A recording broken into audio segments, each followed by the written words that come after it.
can be. I got to answer a question in the chat that someone had that we cover every single week. And can you guess what country it was about? I'll give you a hint. They were concerned about threats.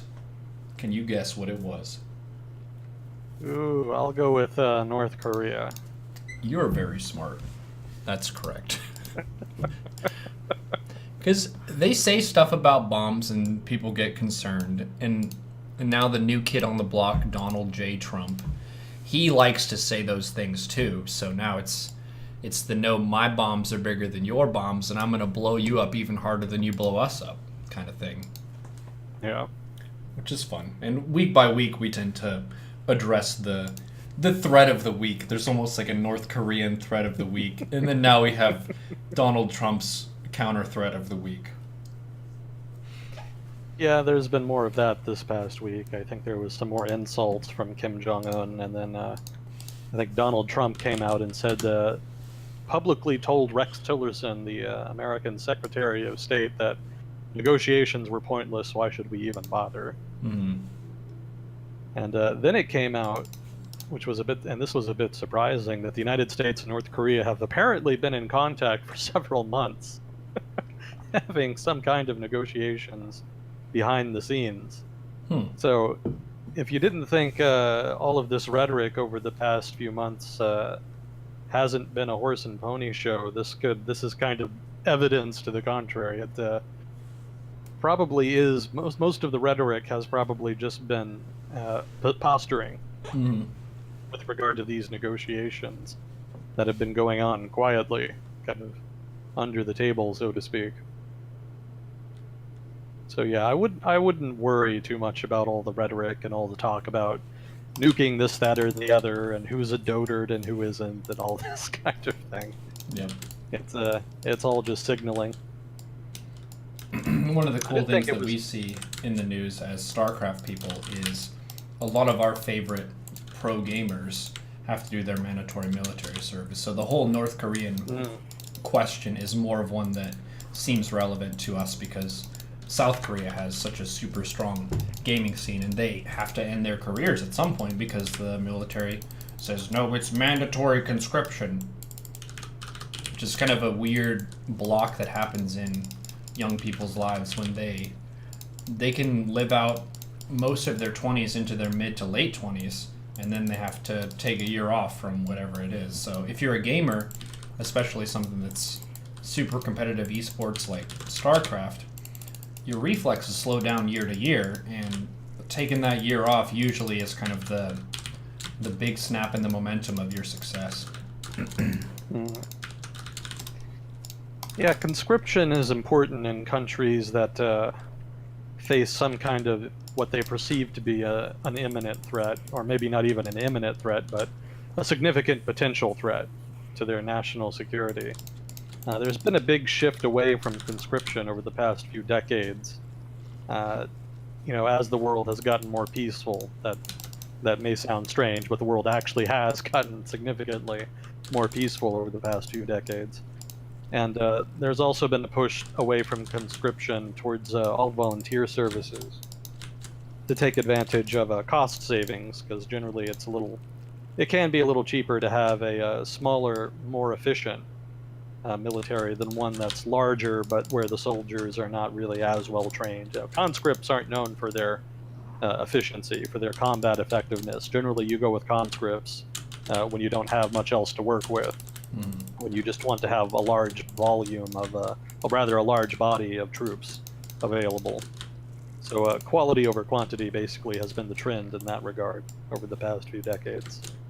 But in a case like South Korea, they have this problem on their northern border, and North Korea, for its part, has a huge military given the size of its economy and the size of its population, a very large army. And so South Korea, even though it has a standing army, a volunteer army, it feels the need to maintain a force of conscripts, as well as to train men in general. So even after their 1 year mandatory service ends, they can be called back up and they'll have that training and Mm. experience. They feel the need to maintain that so that they can on the fly, dramatically increase the size of their army, should they need to in the event of a conflict. Yeah, I didn't actually think about that, about how the military conscription is kind of just getting your basic citizenry to be more war ready if it were to arise. Because we've had no military training as Americans, but if they did a similar thing, then you could basically just point a huge percentage of the country into combat, and they would have at least the basic knowledge of how to fire a gun, like how to reload and maintain your stuff, and also just basic fitness and exercises and all that. So that's an interesting aspect of it. Yeah, that's exactly it. I've been reading off and on over the past few weeks one of Winston Churchill's books. It's a book, he wrote a series of books after World War II about his experience in World War II, and he also wrote about the lead up to the war. And I'm reading, I think, book 1 in that series. And he talks a little bit about how Germany got around treaty obligations in the Treaty of Versailles, which required it to have a very small military. You know, the different branches of the military had very specific restrictions. And one of the things that everybody knew that Germany would need to do if it were to become combat ready is to have conscription over a number of years. It wouldn't be enough just to 1 year decide, all right, this is the year we're going to war, and then draft a whole bunch of men. You would need to kind of build up experience. You would need to train age cohorts from year to year for maybe 3 or 4 years in order to build up a body of manpower that would be combat effective, that would have training and would have some experience. The short term 1 year would not have worked. The military then would not have been ready to fight a war with, say, the United Kingdom or France.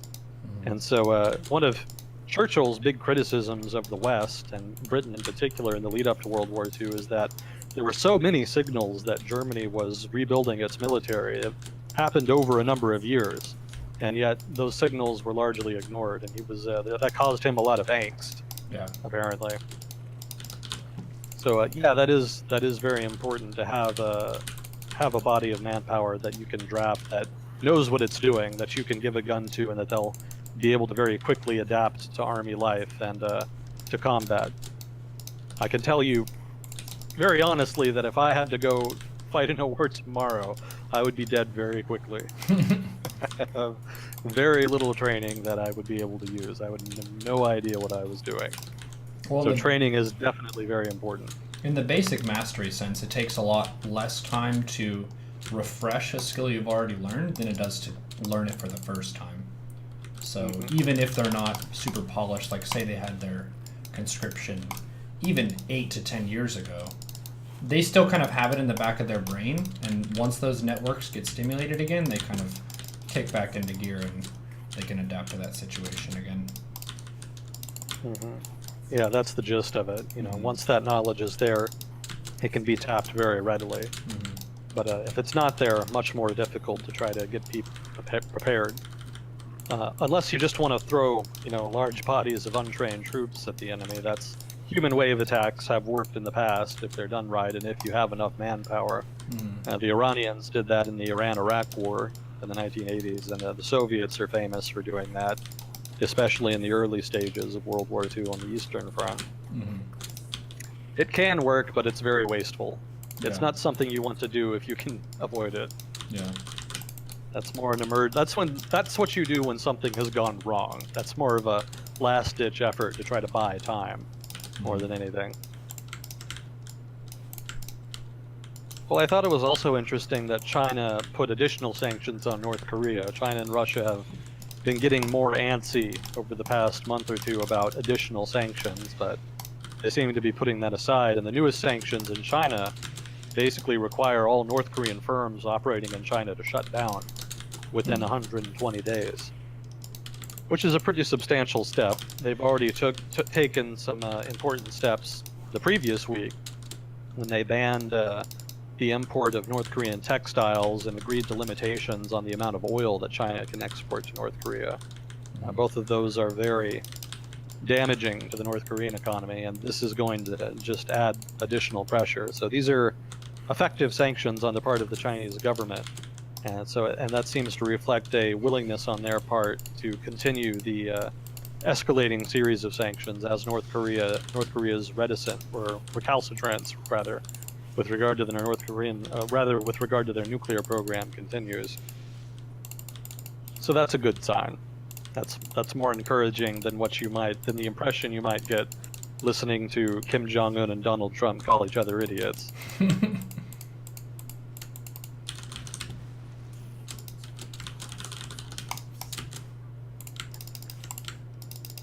Oh, I think we did get a question. Just curious on thoughts on the Catalan independence stuff and how Spain, the EU, feels about it, is responding to it. Yeah, actually, I think somebody asked you, Neuro, about that, and then I responded to you on Facebook, I think, about that. Yeah, Spain's approach, rather Madrid, the national government's approach, has been somewhat heavy-handed, and I don't know why they're taking the approach they're taking. I mean, Spain's Supreme Court, or equivalent to the Supreme Court, has already ruled that the referendum is illegal. So whatever the outcome of that referendum is going to be, and I think it actually has finished by now, it happened today. But whatever the outcome, the Spanish government, given that it had been ruled the referendum had been ruled illegal, is under no obligation to recognize the result or do anything about it. So if the Catalan autonomous government were to say win that, well, let me put it like this: if pro-independence people win that referendum, or the pro-independence position wins that referendum, and the Catalan government were to move forward with independence, the Spanish government would probably go all out to stop them. Maybe not violently, but they could if they were so inclined. And that would be technically legitimate, given that the Spanish courts had ruled against the referendum. I don't really get the sense that there is a plan B there for the Catalan independence movement, because they've said that they're a non-violent movement, and they don't seem to want to go to the length of a civil war or a significant, non-violent resistance movement. That would be very disruptive.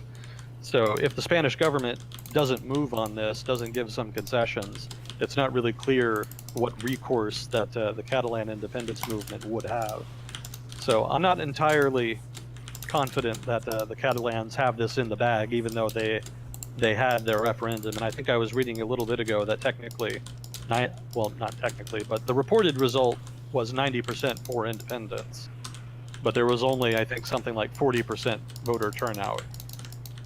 So no surprise that the people most passionate about independence would try to vote in the referendum.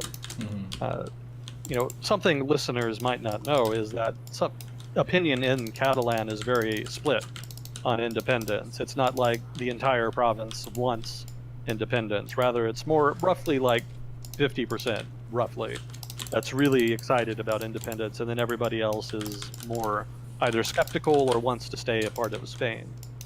So pushing for a referendum when you've only got half of the population supporting you, I think, was kind of ambitious on the part of the Catalan independence movement. I think they should have built more support over time before making this move. I think partly they were motivated by by their disgruntlement with the current Spanish government, which is unpopular not just with Catalans, but with a broad section of the Spanish population. The current government in Spain is actually, if I'm remembering this correctly, a minority government.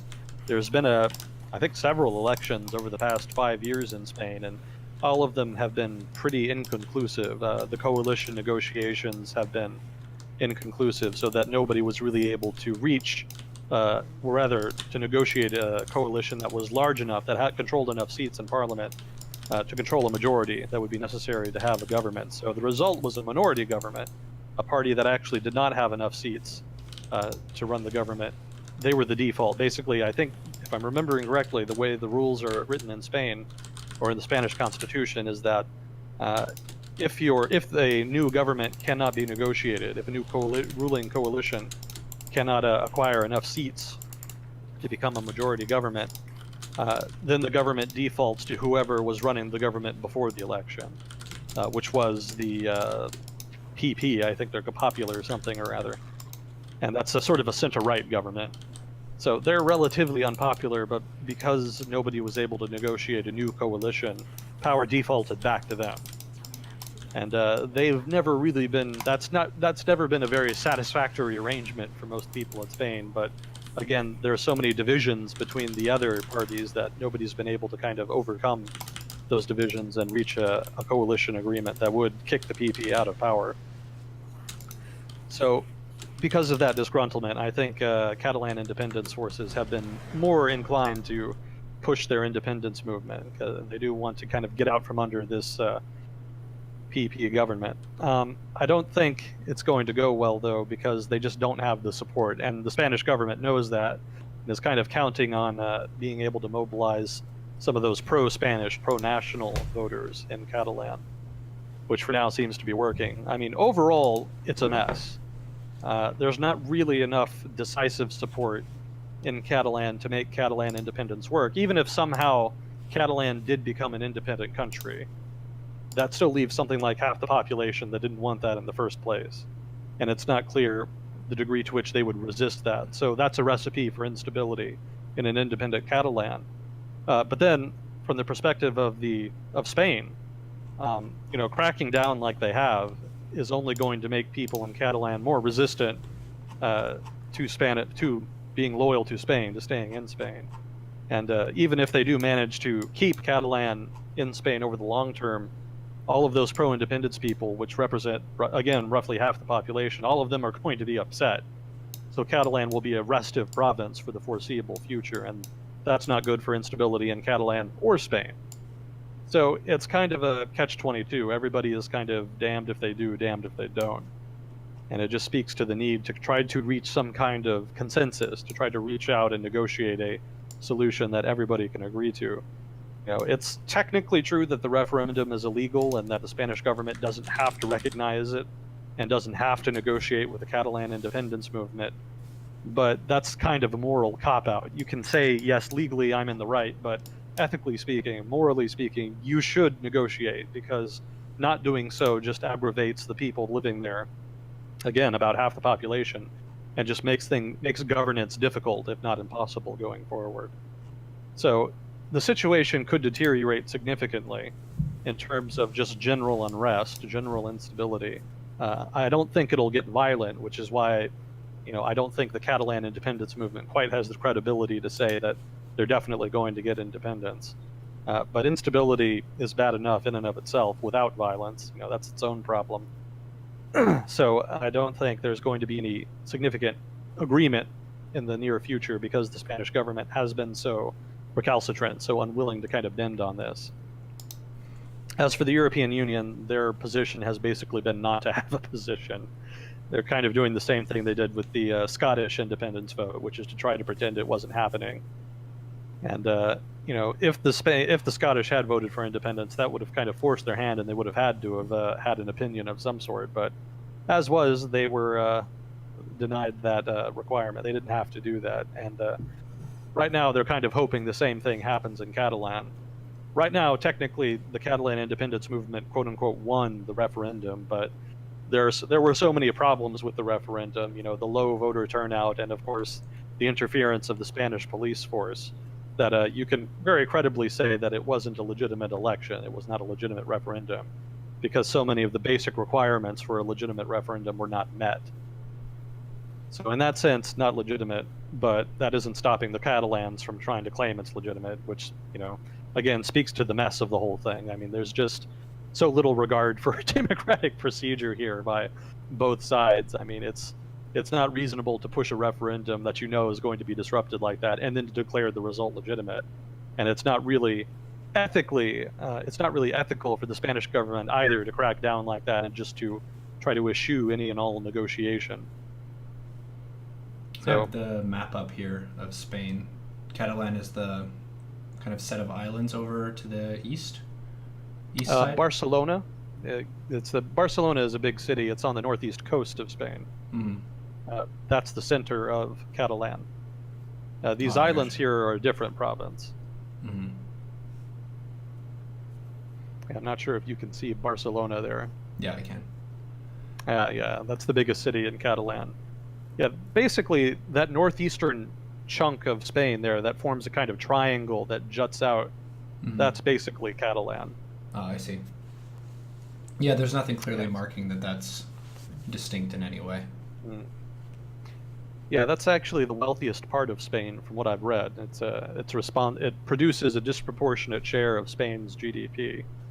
So it's a very well-off region, and the Spanish government isn't terribly eager to see it go, not Mm-hmm. only for reasons of nationalism, for national identity, but also because it does contribute a fair amount to the Spanish budget. Mm-hmm. Now, some people asked me over the week about Texas becoming independent and if I thought it would. And this is kind of similar in the sense of you can think of a given region becoming its own nation, but like, what's the benefit? It's more just, Yeah. like you said, playing up the nationalistic sentiment of some voter base to accomplish something as opposed to netting yourself some advantages. I guess there could be an argument for if there's a part of the country that has a ton of debt or something, or it's not pulling its weight, so to speak. Which, if you're saying Catalan is the most profitable area of Spain, that might be one of the motivators. Or making more money than the rest of them. Yeah, that's very frequently a motivating factor for separatist movements. Biafra in Nigeria, which is the sort of region in southeastern Nigeria, also wanted independence, mostly because it was ethnically distinct from the rest of Nigeria, although that's not a high bar. Nigeria is very ethnically diverse. But another reason was that they had a lot of oil. And if they were an independent country, they wouldn't have to share that oil with, 100 plus million Nigerians. They could just monopolize all of that oil revenue for their much smaller community and spend much more money per capita on things like infrastructure, education, etc. So wealthy regions trying to separate, that's not unusual. To a degree, you could say that's what happened in the American Civil War. The southern states, especially the Deep South, were relatively wealthy, if not the wealthiest parts of the United States at that time. So pretty common, yeah.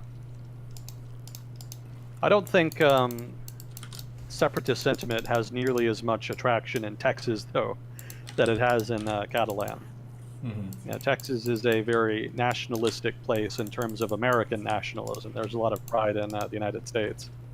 And partly that stems from a common background and identity. When the first settlers came to Texas, and those were almost all sort of Americans, basically people from the United States. And so they already had kind of an affinity for the United States.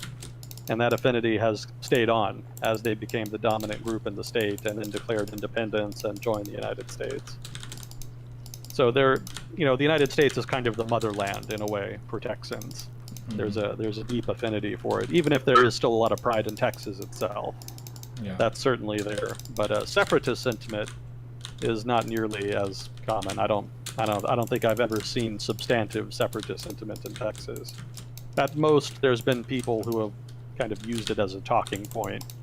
I remember, what was his name? Rick Perry, I think, was governor at the time, and he was coming out and muttering about separating because of grievances with the Obama administration, which was then in power. But I don't think anybody ever took him seriously. Even the conservatives here in Texas who supported Rick Perry thought that was outlandish and laughable. Yeah, there's a lot of regions around the world that have a strong identity, a lot of pride in their background, their respective region or what have you, but actual separatist sentiment generally doesn't come up unless there's like a push factor. There generally something happens at the national level that gives them a sense of grievance, or they have some historical grievance, or they come into a lot of money and they think that they're getting used by the national government, something like that. But absent that push factor, generally, even relatively autonomous regions are pretty content to stay as they are.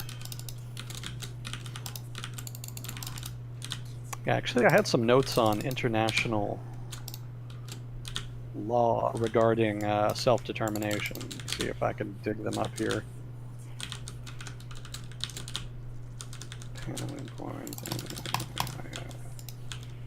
Yeah, here we go. Yeah, so in the UN, there was a lot of negotiating and conversation and argumentation about to what extent do different territories, nations, what have you, have a right to self-determination. And everybody loves the idea of self-determination, but actually implementing it is a complete legal nightmare. Yeah. Because it's very hard to draw up specific circumstances when a given subdivision of a country should have a right to self-determination, to separate. And a big problem is that hardly any countries around the world want to make that easy. Every national government around the world is very keen to maintain territorial integrity. And so they're very resistant to any extensive definition of a right to self-determination. And the result of that in the I think it was the late 40s, early 50s, in the article I read, was to kind of focus self-determination on European imperialism. If you're a country being dominated by a foreign European power, you should have a right to self-determination. But anything beyond that, they became much more cagey. The definition doesn't really extend to them. For example, British imperialism in Africa definitely applies. African nations should have a right to self-determination. But does that then mean that the Ukraine within the Soviet Union has a right to self-determination? Kurdish parts of Iran, do they have a right to self-determination? Examples like these, in Indonesia, there's New Guinea. Do they have a right to self-determination? And the general opinion in the developing world was no, those places definitely don't have a right to self-determination. It's just our right to be independent of Europe. And so the definition was kind of written in a way that more narrowly focused on that aspect of self-determination, rather than kind of recognizing any deeper rights that would affect the subdivisions within their own countries. Mm-hmm. So there's no hard and fast rule as a result. And I don't think anything has ever really been agreed to in international law on that count. There are lots of notions about humanitarian intervention and things like that, but nothing hard and fast that you could point to as a solid precedent. It's really a very subjective process, which regions can become independent and which can't. It really kind of depends, for one, on the degree of internal support you had. Like I said, the Catalans kind of struggle with internal cohesion on that. It's only like half the population that really wants independence. Ideally, you would have much more than half the population if you're going to push for independence. Another important factor is outside support. If you can get a foreign benefactor to support you, or even go so far as to just recognize your independence, that helps a lot. And of course, it also helps if the national government is willing to give you a chance to be independent, if they're not just fighting you every step of the way. The United Kingdom giving Scotland a chance to vote on independence, that's an example of that. So a conciliatory national government, foreign support, and internal cohesion, all of those are very important to determining whether a given separatist movement succeeds or not. International law isn't really as important there. It's not like you can really go and sue your national government to allow you to separate and form your own country. That doesn't really exist. That's not really possible. That's not really an option.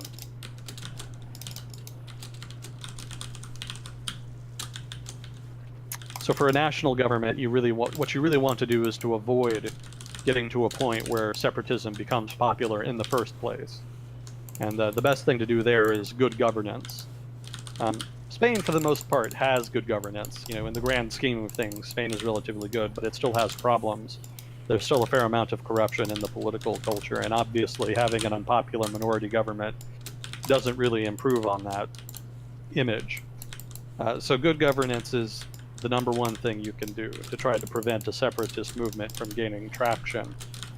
If you can't do that, or even if you can, it would help to give concessions, things like autonomy, benefits, or to give special priority to policy preferences in the region in question. You can also just try to address specific things that are empowering the separatist movement. If there's a lot of corruption, or if there are specific policies that are very unpopular in the region, or if the economy is struggling in a specific region. In any of those cases, those are specific things that you can address to try to deflate the separatist movement. If you can't do any of that, then you're kind of screwed, and you pretty much have to rely on violent methods, which is really not an ideal solution, but whether or not national governments have a moral prerogative to maintain territorial integrity, and whether or not it's wrong, for example, you could make the case that it's wrong for subdivisions to just arbitrarily leave. Those are all kind of subjective questions, and the answer you get to that is going to vary depending on who you talk to. Different people in different parts of a given country will probably have very different opinions on that.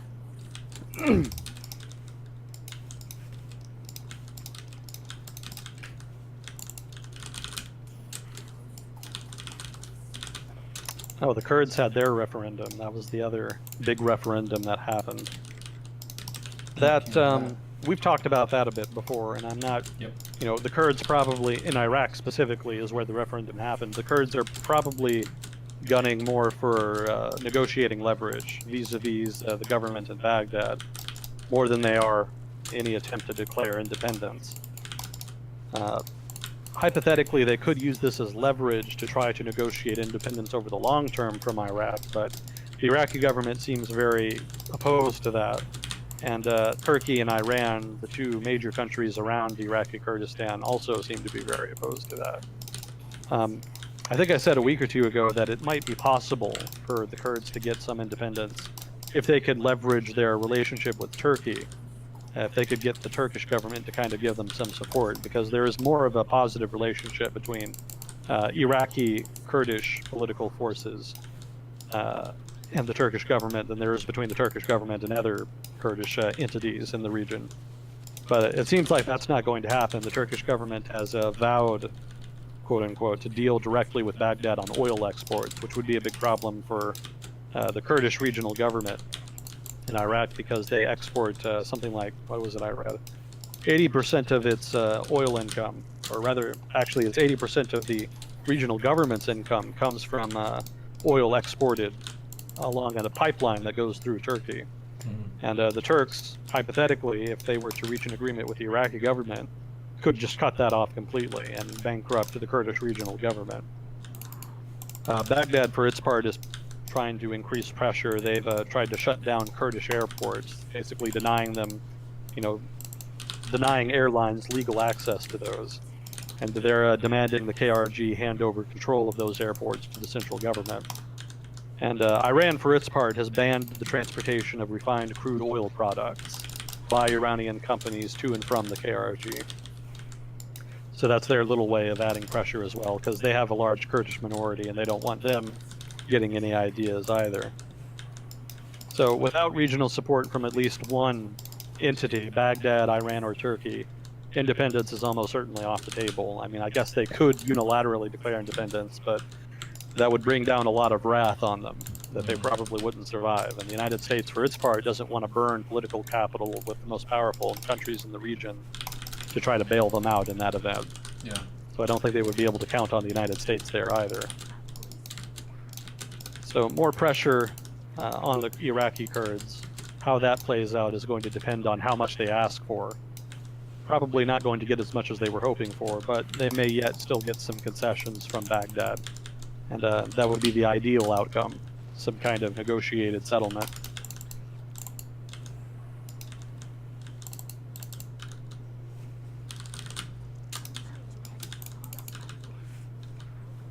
Let me see, I think there was another question.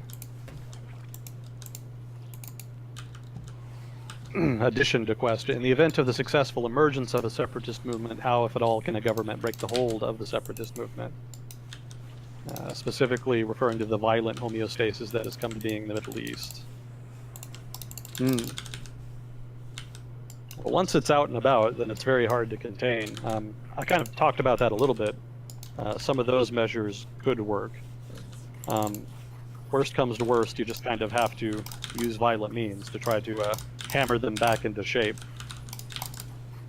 Once you do that, it would really behoove you to be conciliatory.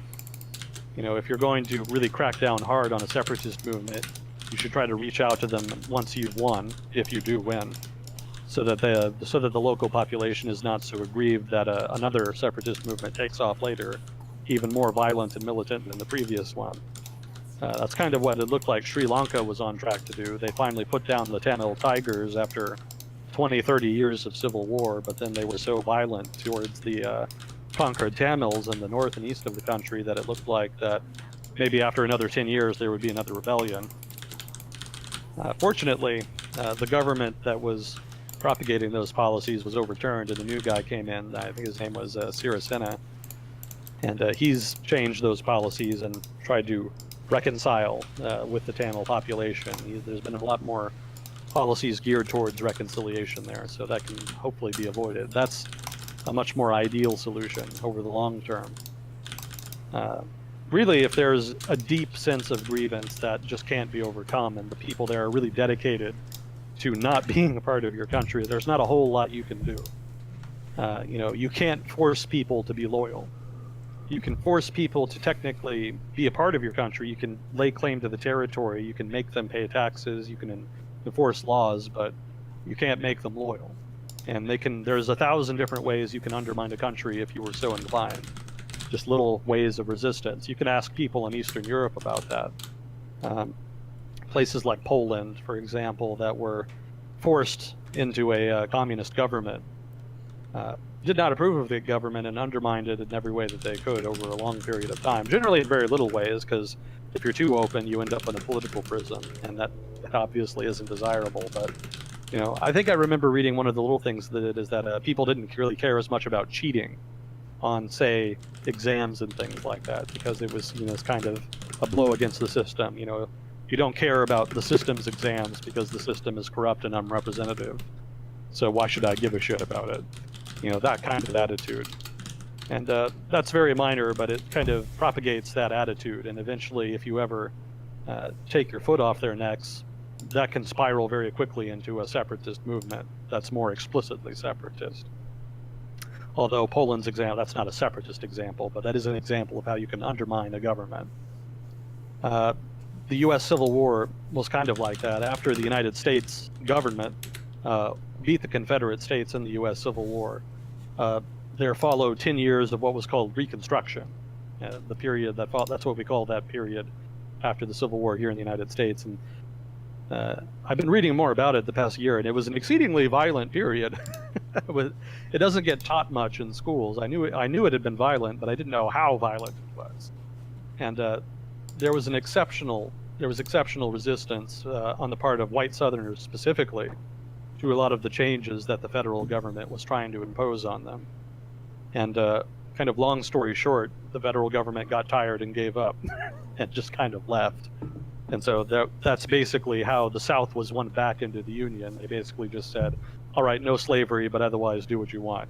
We're not going to try to force you to do this because we're sick of putting up with you. Basically, that's what it was. I mean, there was just so much violence. It was almost like Iraq in some ways. There was a lot of desire to impose peace and order and democracy in Iraq for like the first year or two. And then after that, people just got exhausted by all the fighting. They didn't see any end in sight. And so after a while, there was a strong desire to just leave Iraq, just to hell with it. Let's just get out. Saddam Hussein's gone. He's not building any more nukes. It's over. Let's just leave. And that was kind of a similar attitude taken in the north of the United States in Reconstruction. For a while, there was a strong desire to try to punish the planter elite. They were kind of blamed for the Civil War, to try to give some civil rights to the African American population, and to otherwise reform the South and to make them loyal again. White Southerners didn't want to be loyal, though, and they couldn't make them, and it was just so violent for so long that eventually there was just war weariness on the part of the North, and they just finally gave up and left. Just said, the hell with it. Well, it goes back to that concept of norms that we talked about, and how you can't just kick in someone's door and tell them, our norms are better, you should adopt our norms right now, and everything's going to be great. They're like, who the hell are you? Yeah, democratic norms requires ideally consensus, but at the very least negotiation and compromise. Mm-hmm. If you want to have a liberal democracy, that's bare minimum. You have to have that. If it gets too partisan, if there's too much division, then it's not so much. The solutions you reach are generally impositions of policy on your opposing faction, whatever it is. And that's a recipe for instability, because if you really believe that a given policy is wrong, morally and ethically, then you have a prerogative to resist. and resistance leads to instability. So the more egregious the policy imposition by one faction over the other is, the more resistance you get and the more instability you get, and that's just inevitable. And here in the United States, we've been having kind of a back and forth where we kind of lurch from left to right. That's not really feasible in the long run, and I don't think it's good for the health of the political culture. We'll see how that unwinds over time. For now, it's still at a relatively manageable level. But yeah, democratic norms have to be respected, and if you don't respect them, including with regard to a separatist movement or on behalf of the separatist movement, you're just going to end up with a huge-ass mess, and nobody's going to be happy with the result, most likely.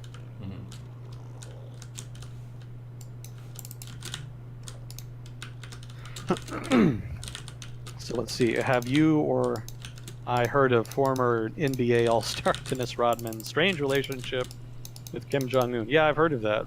Yeah, Dennis Rodman, for those who don't know, is a basketball player, or a former basketball player. I guess he's retired by now. And he was always very famous for being very eccentric. He would do weird things in the 90s. Like, well, he would dress up in women's clothes, he would dress up with really exotic makeup, and he was always kind of getting attention for weird reasons. And over the past, 5-6 years, I guess, he started going to North Korea, and he apparently struck up some kind of friendship with Kim Jong-un. It's easily one of the more bizarre stories you'll read in international relations. It's very odd. I don't know how important that relationship is to the overarching relationship between the North Korean government and the U.S. government. It seems Dennis Rodman's relationship is more at the personal level. I don't think he really acts as a conduit so much for the U.S. government in communicating with the North Korean government. I think he did play a small role in the release of an American citizen that was being held by the North Korean government for a while. But I don't know that he did that on behest of the U.S. government. I think he may have done that on his own initiative. I'd have to read more about it to be sure. That's my impression. I think it was a Vice documentary where they covered that. Yeah. Yeah. I saw that a while back. Pretty funny. I think part of it is the cultural isolationism of North Korea. It kind of makes things a little bit boring. And if you're the leader and you can do whatever you want, then you can kind of break the rules and live the life that you choose. And I want to go learn about basketball and have basketball games and hang out with basketball pro players and stuff like that. And because he's the, quote, great leader, he can. So it just seems like a fun thing for him to do. I want to do this now. Okay. Well, lifestyles of the rich and famous, I guess. Yep. Well, speaking of traveling to North Korea, there's been some movement in the United States as far as the Trump administration and new policies there. One of them is the third iteration of the travel ban that the Trump administration keeps trying to get passed. The newest one removes Sudan and I think includes North Korea, among other additions. I think Venezuela was partially added. I think not the whole country is part of the travel ban, but specific parts of the government have been targeted. But North Korea has also been thrown in, as well as Chad for some reason. Not sure what they were going for there. Apparently, the Chadian government did not respond sufficiently, or did not suggest or did give any indication that they had adequate resources to meet the requirements to vet people trying to get into the United States from Chad. So Chad was put on the list. Something to that effect, anyway. So that's in the courts. I kind of wonder if they didn't just introduce this third iteration just so that they could kind of get around a pending Supreme Court ruling on the second iteration, which was upcoming. So it may be that they were just trying to get around that by adding a new one. Let's see. Oh yeah, there was a new tax reform that the Trump administration proposed. The big thing in that was lowering corporate income taxes from 35% to 20%. The United States technically does have relatively high corporate income tax rates for the developed world. So there is some logic to the argument that if you were to lower them, corporations would be more inclined to source manufacturing, among other business activity, in the United States, and less inclined to relocate overseas, and also less inclined to export profits, so to speak, to have profits be declared in other countries so they don't have to pay as much taxes in the United States. More of those profits, hypothetically, if there were a lower corporate income tax, more corporate profits would be declared in the United States, and so there would be more taxes paid on them here as opposed to overseas. Let me see, I think there was a... Yeah, so the cost of the tax cut he's proposing would be $3 trillion over 10 years. Little items in it. This is going to be a laundry list, but just so you know. Among the things he wants to do is get rid of the alternative minimum tax. If you don't know what that is, that's basically a little tax that was passed in 1980s, I think, something around there. Basically, if you're a wealthy person in the United States, there are lots of little things you can do to get around paying income taxes, you know, little loopholes or benefits, things like that. So the alternative minimum tax was introduced to try to make sure that wealthy taxpayers did not overexploit those kinds of loopholes. So basically, the alternative minimum tax calculates a tax payment based on your wealth and other criteria, and if that payment is higher than what you would pay with all of the loopholes and whatnot, then you have to pay the AMT amount and not what you would have paid with just the loopholes. So the idea was to basically make it more difficult for wealthy taxpayers to get around paying as much taxes. Trump wants to eliminate that. He also wants to eliminate the estate tax, also called the death tax here. It's kind of a popular talking point from back in the day. I think from the Bush administration is when they first came up with that. Estate taxes, basically the idea is when you die, you can give your stuff to your children or whoever as inheritance, and so it's basically an inheritance tax. Some amount of what you give to your children or what have you would be taxed. It only applies to inheritance that is worth more than $5 million, I think it was, $5-6 million, something in that range.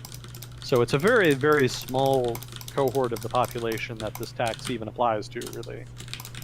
Very few people leave inheritances of $5 million plus.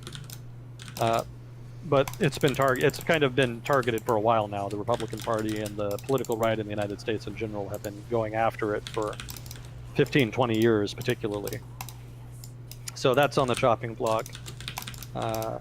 Income derived from closely held partnerships, limited liability corporations, and sole ownership proprietorships, their income would be redefined as corporate income, so that they would get pass-through profits taxed at 25% instead of higher personal income rates. Right now, incomes for those entities, for pass-through profits, basically are defined as personal income, so they're subject to a somewhat higher tax. So effectively, they would have a tax cut. Let's see, there would be an elimination of the federal income tax of the deduction for money paid in state and local taxes.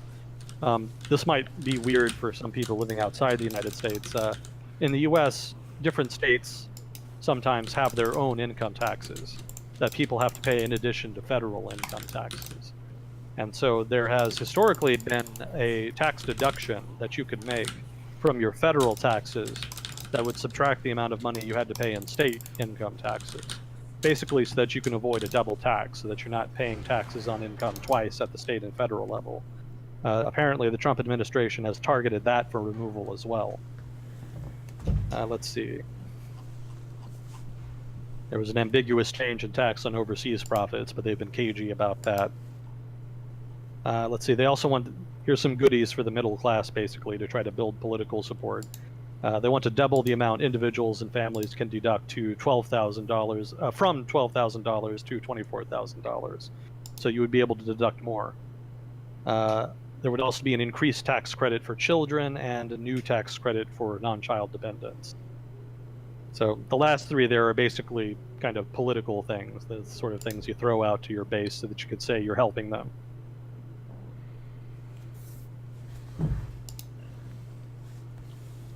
Let's see, there was a question here. I am Spanish, but I live in Malaga. I hope I'm pronouncing that right. Do you think Spain would leave the EU someday?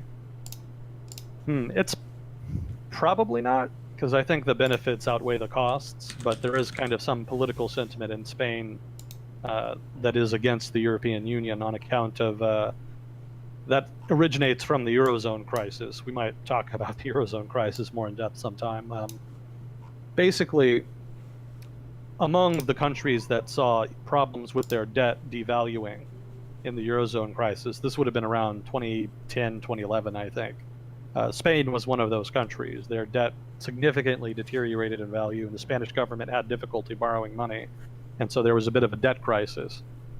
And ideally, historically, what Spain and other countries in Europe had done when they had their own currencies, when there was a debt crisis like that, they would de facto default on the debt by just devaluing their currency. That's not really any different than just saying, I'm not going to pay the debt. Well, that is a bit different, but it's not any different than just an outright default. You're just kind of getting away with it. You're saying, oh yeah, I'm totally going to pay you back, but it's just going to be in this currency that I've just devalued and is now almost worthless. So it's kind of a sneaky way to do a default.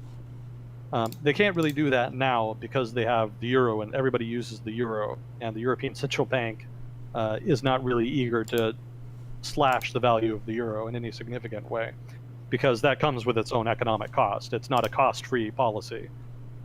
It solves the debt crisis, but it introduces its own problem. Basically, if you cut the value of your currency by 40%, then that means the value of savings denominated in that currency have also fallen by 40%. So debt crisis dealt with, but then everybody's savings, including life savings, have been reduced by some significant percentage, which, as you can imagine, is very unpopular. And actually, one of the reasons that the euro was originally popular was because people thought their savings would be more safe. They wouldn't have to worry about that. That's also a reason the euro remains popular. Even in Greece, people are very broad segments of the population, if not majority, still very much want to keep the euro because they don't particularly trust their own government to manage their currency, to manage an independent currency. I can't imagine why. But Spain has a similar problem. They have this sort of debt problem that required them, or, well, maybe not required them, but the Spanish government responded to that by cutting services. And that was immensely unpopular in Spain. And so there was some thought that we wouldn't have to deal with these cuts, these draconian cuts to social welfare, to social benefits. If we had our own currency, then we could just cut the value of the currency and then be done with it. You would still end up with probably fewer social benefit payments than if you cut your currency, but maybe it wouldn't have been as bad as the austerity policy that was implemented by the center-right government. So if the Spanish economy continued to deteriorate over the medium term to long term, maybe then there would be enough sentiment, anti-European Union sentiment, specifically anti-Euro sentiment, to leave the European Union. But even in that case, it would be more likely they would just drop the euro than outright leave the European Union. Leaving the European Union is a much bigger move than just dropping the euro and readopting a your own currency. I guess what was it in Spain? I guess it was the Spanish peso. I don't quite remember what the currency was before the euro there. I don't know. Yeah, whatever it was. Readopting that currency would be much less ambitious than outright leaving the European Union, because that would mean Spanish firms and Spanish labor would lose access to the wider European market, which would be very damaging to the overall Spanish economy. Much more so than whatever damage is being done by austerity policies.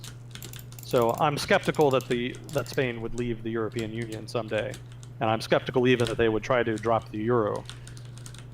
But hypothetically, it would be possible if the Spanish economy continued to underperform. I think they have still a relatively high unemployment rate, especially amongst younger people in Spain. So if that goes unaddressed for too long, then yeah, anti-Euro and anti-EU sentiment could reach some critical mass. But I don't think they're there yet. And I think it would take a number of years for that for that level of discontent to be reached. So not nearly there yet. This is given what I know. I'm not a Spain expert or a European expert. Just given from what I've read, that's what I know. Let's see, what I think, not know, what I think, to be clear on that. So the next one was, have you ever seen The Big Short, a movie on Netflix about the 2008 financial crisis? It's really interesting, but I'm wondering if it's actually accurate. Um, People keep recommending this movie to me, and I still haven't seen it. I need to. It's on my watch list, but I just haven't gotten around to it. From how it was described to me, it sounded pretty accurate. The financial crisis, you know, common knowledge at this point, the financial crisis in 2008 was stemmed from subprime lending, and also the securitization of subprime lending. If you're not familiar with securitization, basically that means financial products were built out of subprime loans. Maybe I need to explain that too. I don't know how familiar people are with the subject or with the terminology, so I'm never quite sure when I'm dealing with something technical the degree to which I have to explain it. The idea was that you could invest in subprime lending kind of like you could invest in stocks or bonds or something like that. Historically, you weren't able to do that.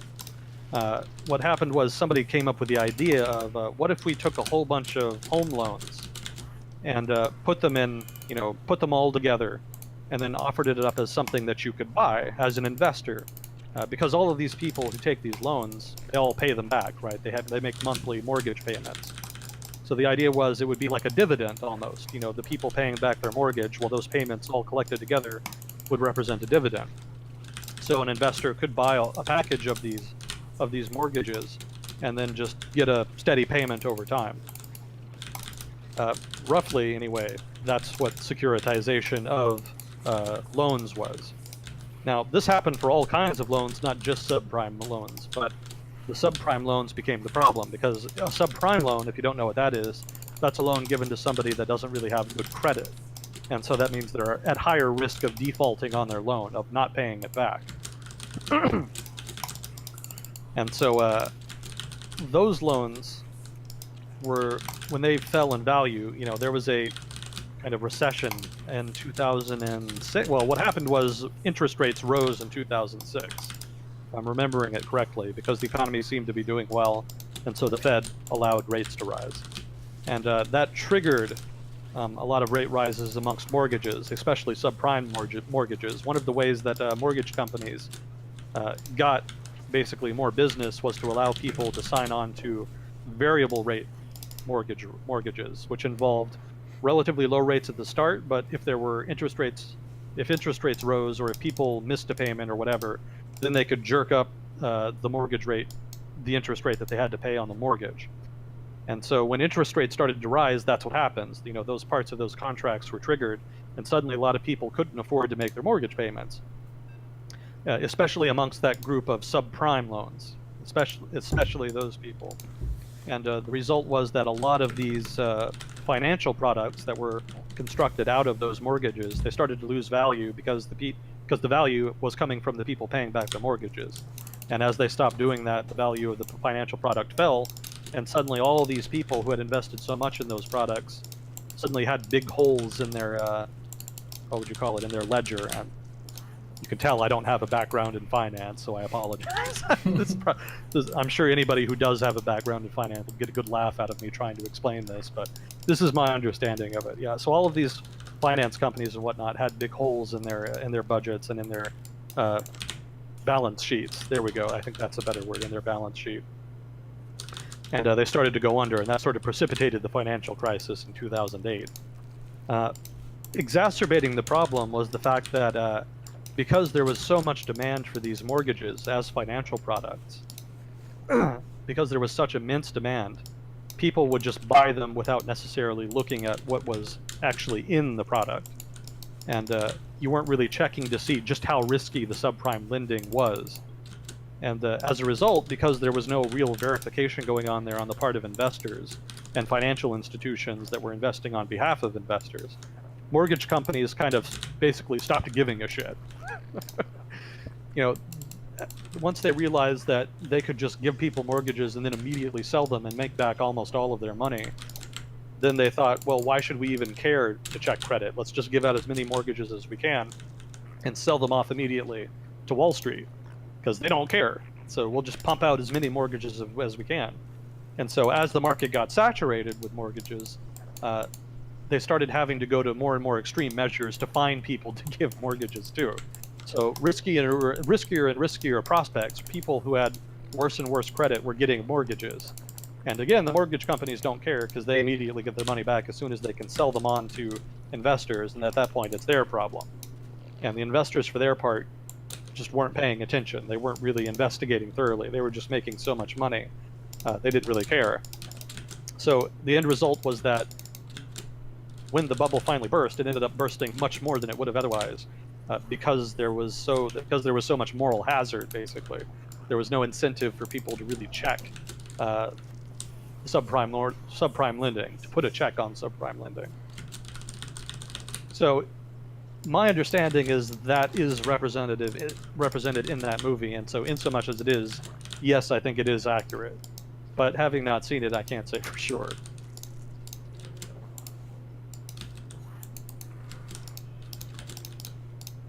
Oh, communism question. How did communism and/or socialism take root in countries like China and the Koreas, who were in the past ruled by monarchies? Does communism arise when the majority of people have such less wealth than the ruling hierarchy? Why do you think the Indian subcontinent has not embraced communism? That's a really interesting question. I have to think about it in a minute, though. So how did it take root in countries like China and Korea? Well, I'll focus on China and Korea specifically here, because there's a lot of different reasons different countries ended up with communist governments.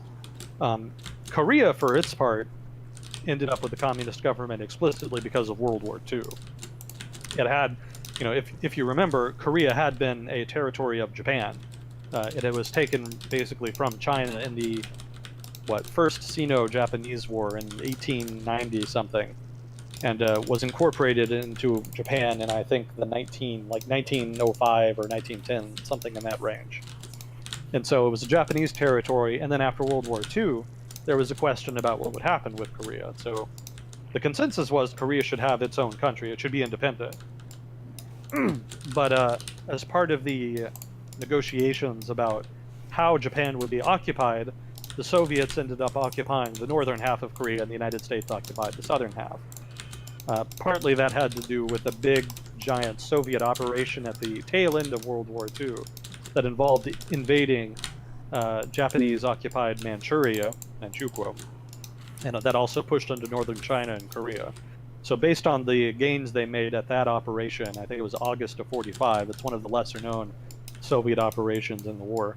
Based on the land gains they made in that last week or two of the conflict, they had a claim. They had basically a legitimate claim to occupy some piece of Korea. So based on that, they ended up occupying northern Korea, and then of course they instituted centralized management of the economy and propped up communist parties and communist party governance. And as relations between the United States and the Soviet Union deteriorated in the aftermath of World War II, there was never any agreement reached on what an eventual unified Korea would look like. You kind of saw the same process play out with Germany. It was never intended that Germany should be divided over the long term. It was not supposed to be East and West Germany. The Soviets and the Americans and the Western Allies in general were all supposed to kind of reach a consensus on what terms Germany would be reunited and would be allowed to sort of become an independent country again. Because those negotiations never really happened, or because when they did happen, they floundered on account of mistrust between the Soviets and the West, no consensus or agreement was ever really reached. In Germany's case, an agreement was eventually reached in 1989 or 1990, something around there. I don't remember the exact year. But in Korea, that never happened, just never once. And the Soviets had I guess the Soviets had a limited capacity to negotiate on behalf of North Korea anyway. And once the North Korean government really got power, specifically the Communist Party in North Korea, they hung on pretty tight, and they were very skeptical of foreign influences, especially China, but also to a lesser degree the Soviet Union. So that's how Korea ended up with communism. China's story that's very complicated. that kind of stems out of, we've actually talked about this before, I think a couple weeks ago, but I think it stems more from misgovernance, bad governance on the part of the Kuomintang, the nationalist government in China. And not all of that was their fault. They had to make a lot of compromises in order to get the different warlords who governed good chunks of China in the 1920s to try to recognize the legitimacy of the Kuomintang government. The Kuomintang was powerful enough probably to beat any individual warlord, but not to beat all of them. And so they felt there was kind of a need to cut a deal with them to try to get them to join the Kuomintang government rather than to beat them into submission and establish a Kuomintang monopoly on political power across China. Part of that compromise involved some things that basically tacitly allowed corruption and bad governance generally. So a lot of those little compromises undermined the legitimacy of the Kuomintang government and paved the way for the communists to move in later. The communists, for their part, were not really all that popular for a long time, but as Kuomintang depredations kind of mounted, and especially as the Kuomintang government struggled to fight the Japanese in the Second Sino-Japanese War in World War II, all of those factors specifically exacerbated Kuomintang illegitimacy and made the Communist Party look better by comparison. So over time, the Communist Party kind of bolstered its image by being less corrupt and by basically painting itself as the alternative to the Kuomintang. And to some degree, successfully fighting the Japanese, although that's debatable. And eventually, as the World War II drew to a close and the Japanese were ejected from China, to a degree, one of the things the Kuomintang had to do at the end of the war was actually give Japanese troops who had surrendered their weapons back and ask them to maintain security in certain areas because there weren't enough Kuomintang troops there to secure them and prevent a communist takeover. Little things like that didn't really do anything to bolster the government's legitimacy. That looked really bad. And, if you've ever talked to Chinese, you know how sensitive people there are about the war against Japan and Japanese. So little things like that undermined them, and eventually the communists were able to build on the support and material gains that they had made over the course of the war and leverage that into a successful offensive in 1948 that pretty much just rolled up the Kuomintang across China. I mean, Kuomintang armies were demoralized, they weren't well resourced, there was so much corruption that nobody really wanted to fight and die for the Kuomintang by that point. It was pretty common for officers in the Kuomintang's army to not pay their troops. They would just kind of keep a chunk of the money for themselves. And so that's obviously not a very good way to build morale. So the communists, for their part, were able to take control in China not so much because of the innate attractiveness of communism or their platform. Rather, they were more taking advantage of the illegitimacy of the Kuomintang. And the Chinese Communist Party, for its part, in the late 40s and in the early years of communist rule in China, was more of an umbrella organization. It really was more of a broad coalition of people than it was explicitly just hard left communists. Eventually, the people who were outside of the far left were expunged from the party as part of various purges over the course of the 50s and especially the Cultural Revolution. But early on, they based their legitimacy on a broad support from a number of different groups. And they did that by appealing to broad dissatisfaction with the Kuomintang. So that's China, and that's a very quick and truncated version of that history. I'm sure there's a lot of details there that I'm missing, but in short, that's how China ended up with communism. Specifically, you mentioned monarchy. Monarchy had already been dead in China and Korea for a while by that point. By the time you get to communist rule in China and Korea, North Korea specifically, the monarchies in China and Korea had already been overthrown. In China's case, they'd been the imperial system of government had been overthrown in favor of a republic in 1911, I believe it was. So from that point, monarchy was not considered a legitimate form of government. Although that didn't stop a general from trying. There was a famous general who was given power by Sun Yat-sen. Sun Yat-sen is sort of the father of Chinese democracy, and he helped pioneer liberalism and republicanism in China. But he didn't have a strong enough power base to resist the demands of a powerful general. He had been the general of the Beiyang army, which is a very important army within China's military and political structure in the late 19th century, early 20th century. The general of that army basically coerced Sun Yat-sen into giving him power, and at that point he tried to declare himself emperor and to resurrect the imperial system. That didn't last very long, and the resulting civil war breakdown in society resulted in about 15-20 years of what was called the warlords period, in which different warlords who controlled various armies in the old imperial army basically declared their rule over different parts of China and proceeded to fight each other for control of different parts of China. Excuse me. So that's China and Korea specifically.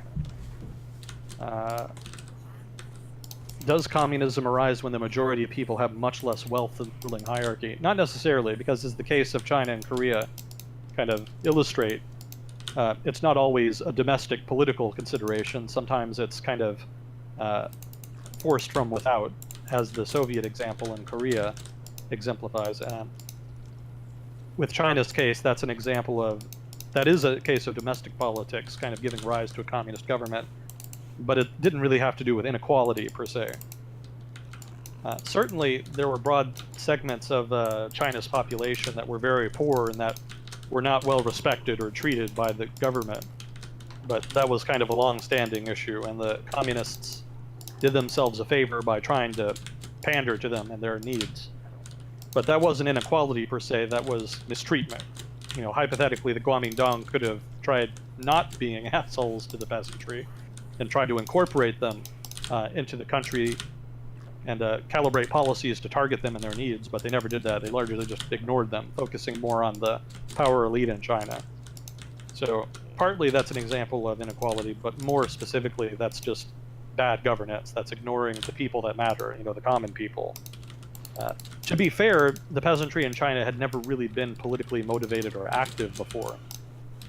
So part of the innovation, part of the political innovation that the Communist Party in China brought was to try to mobilize the peasantry. And the degree that they were able to successfully do that, they were able to kind of institute a revolution in Chinese political culture. You know, the Chinese peasantry for the first time was really relevant politically. There had been incidents in China's history where they'd been relevant before, but generally those were one-offs, sort of peasant rebellions or things like that. The Communist Party systematically organized the peasantry in a way that hadn't really been done before. Now, that was kind of new. Yeah, generally communism takes root partly because of inequality, but also more because a lack of opportunities, institutional weaknesses, bad governance. It's kind of a radical solution to a problem that less radical solutions haven't been able to solve. You know, Karl Marx, for example, thought that socialism and, to a degree, communism is supposed to be the end point, not a system of government. It's supposed to be the end point of socialist evolution, but over time that got warped into a sort of radical form of socialism. But Karl Marx thought that the most likely countries to experience socialist revolution and socialist government was going to be developed countries. It was supposed to be sort of the developed world in Western Europe, for example, and Germany and Britain and France and places like that. And obviously that never happened. And that's partly because the systems of government in those places were able to absorb the pressure brought to bear by socialist interests, by basically workers, and able to give them concessions that satisfied them, that placated them. Other systems around the world that eventually did give way to communism did not have that. Russia, for example, had a famously recalcitrant government that resisted liberalization. And you know, after a while, liberal reformers kind of gave up and either didn't bother, they just left politics, or they became radicalized. You know, nihilism actually comes from late 19th century Russia. That idea kind of comes from Russian political culture in that specific period. So an unaccountable government and an inability of government to recognize the need to try to engage its public and to give concessions and to negotiate, to adhere to some kind of democratic norms, for example, or to at least cater to some social contract. An inability to do that has generally precipitated revolution of one sort or another, including far-left communist revolution. So inequality is not necessary to have communism. It can come from other sources, but it's definitely generally a big factor.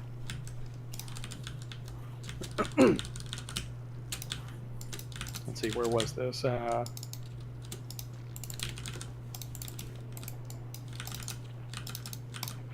Why do you think the Indian subcontinent has not embraced communism? So yeah, that's obviously a lot of inequality in India, Pakistan, etc., South Asia generally. Communism didn't take off because of democratic institutions were able to kind of absorb that pressure. Again, sort of like the European experience, the Western European experience anyway, institutions were able to satisfy the interests of workers, especially in the first couple decades after independence, when the government's economic policy was generally much more socialist than it was free market. So a lot of those interests didn't really feel the need to have a violent revolution because they were kind of in the driver's seat. They had a lot more influence than they had in under the British Raj. And they had a lot of influence with the Nehru government specifically. India actually does have a ongoing communist revolt, which I don't know how aware people are of this because most people don't really care much about South Asian news, specifically India. But since the 1960s, there has been a low-intensity conflict in the eastern, specifically I think northeastern part of India. Well, maybe not northeastern, that's Seven Sisters, but kind of around Odisha and that region. There has been an ongoing communist revolt. Not a big one, not a particularly violent one, but it's been persistent. And the government has to spend a fair amount of resources trying to combat them. Generally, they're most popular in tribal areas that are very sparsely populated and generally kind of get pushed around by economic interests of one sort or another because they don't have as much of a voice in politics. Tribal area, I guess maybe I should explain that. Tribal areas in India kind of refer to peoples who are ethnicities that are not very numerous. They're kind of in the more marginal territories that are not very populated. Generally, they have culture. They're kind of like hill people. I think we've talked about hill people before. Yep. They're sort of indigenous peoples that have kind of been pushed off the good land by the predominant ethnic groups that have been marginalized in territory and lands that are not as desirable. And some of them have very long, deep roots in India, going back maybe thousands of years. But anyway, these groups are generally very marginalized economically and politically, and so the communist message is more attractive to them. The communist group in question is called the Naxalites, which is kind of a weird name, but I think it refers to one of the original people who led the movement, and they're actually Maoists. It's a Maoist revolutionary group that operates in broad swaths of eastern India, especially the poorer parts that didn't have as much land reform. That's another thing that India did right after independence. There was a lot of land reform that redistributed land away from big landowners. Not all of them. If you owned a lot of land, you were probably okay. But in the case where if you owned a lot of land and they weren't doing anything with it or something like that, in those cases, the land was redistributed to small farmers. And land redistribution helps a lot in deflating far-left movements like communist movements or what have you, because a lot of their ability to mobilize the peasantry comes from their promise to give them land. Not all of the people that get land under schemes like that end up using it. Some people get land redistributed to them and just immediately sell it. And that way it's more of just a cash handout. But it's a very popular message if you're a peasant, regardless if you want to keep the land or not. So by implementing broad land redistribution, a broad land redistribution policy, India was able to deflate a lot of that pressure. But in the parts of India, specifically the states, because it was more of a state initiative, in the states that didn't have as much land reform, and that had more inequality, and that had more tribal peoples and tribal population, those were the areas where the Naxalites were really able to take root and have continued to kind of thrive over time.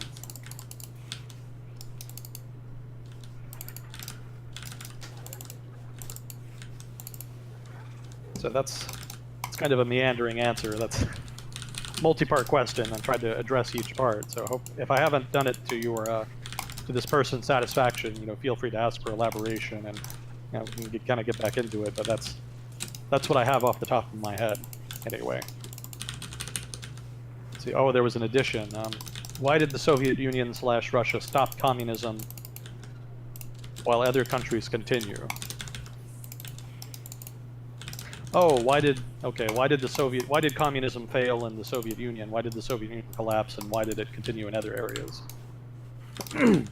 Yeah, so in the Soviet Union, the form of communism they adopted was very bureaucratic. It was predicated on the Marxist-Leninist model that had been developed by Lenin, specifically because there was not a lot of detail in Marx's writings about communism and socialism. You know, Marx's prediction was that socialism and communism is a thing that will happen organically eventually.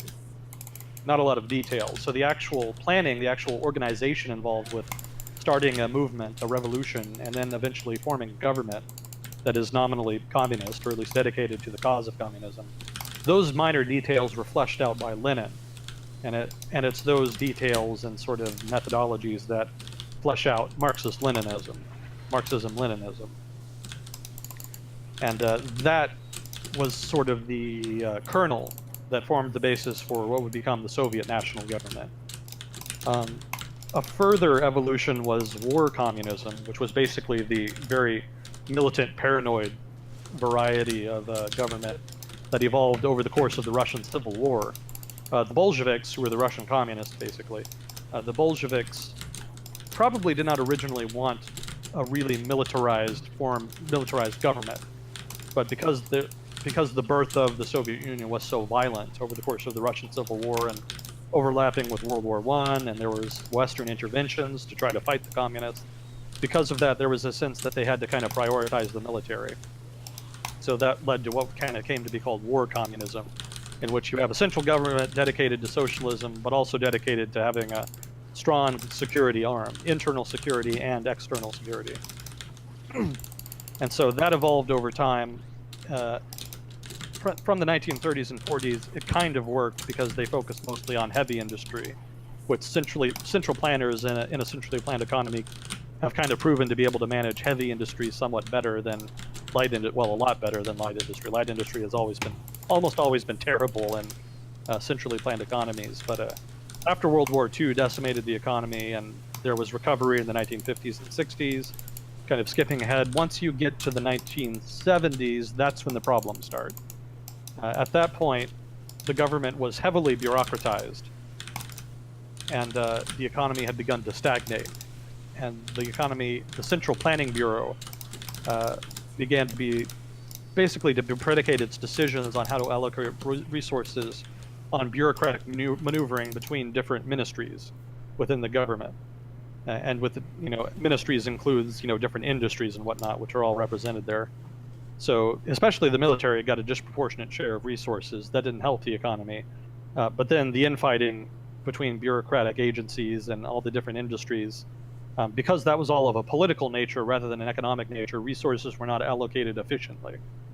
And so economic stagnation continued through the 1970s and got worse in the 1980s. And it got to a point where there were just massive shortages. I mean, the system of economic management became very sclerotic and very inefficient, such that it just did not function. And it was at that point that Gorbachev came in and started implementing reforms. This was the famous period of perestroika and glasnost. Now, part of his reforms didn't involve the political reform as well. He wanted to open up the country a little bit. And part of that was to protect his economic reforms. The idea of opening up the economy was itself innately controversial, and it generated a lot of political opposition from hardliners in government. So to try to generate a counterbalancing political force to help him fight those hardliners, Gorbachev passed implemented political opening, so that more people could participate in the political process and reveal economic inefficiencies, but also reveal corruption and inefficiencies brought by Gorbachev's political opponents.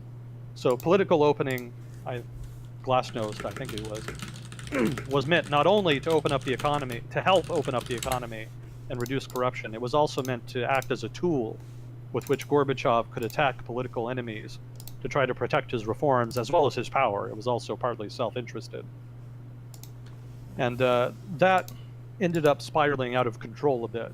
There had been a consensus in the Soviet Union after Stalin died that, whatever they do, whatever political power players do over the course of maneuvering for power, that they should try to avoid any one person centralizing power, which was the case when Stalin was in power, because obviously that was a disaster in a number of ways, even if Stalin has a surprisingly large amount of popularity in Russia today, mostly owing to World War II and his ability to win that conflict. But Stalin's rule, for the party anyway, was a disaster, and it represented a massive failure of the party as an institution to try to ensure, if not good governance broadly, then at the very least internal party cohesion and a fair and even playing field in which people could compete for power and in which different ideas could compete.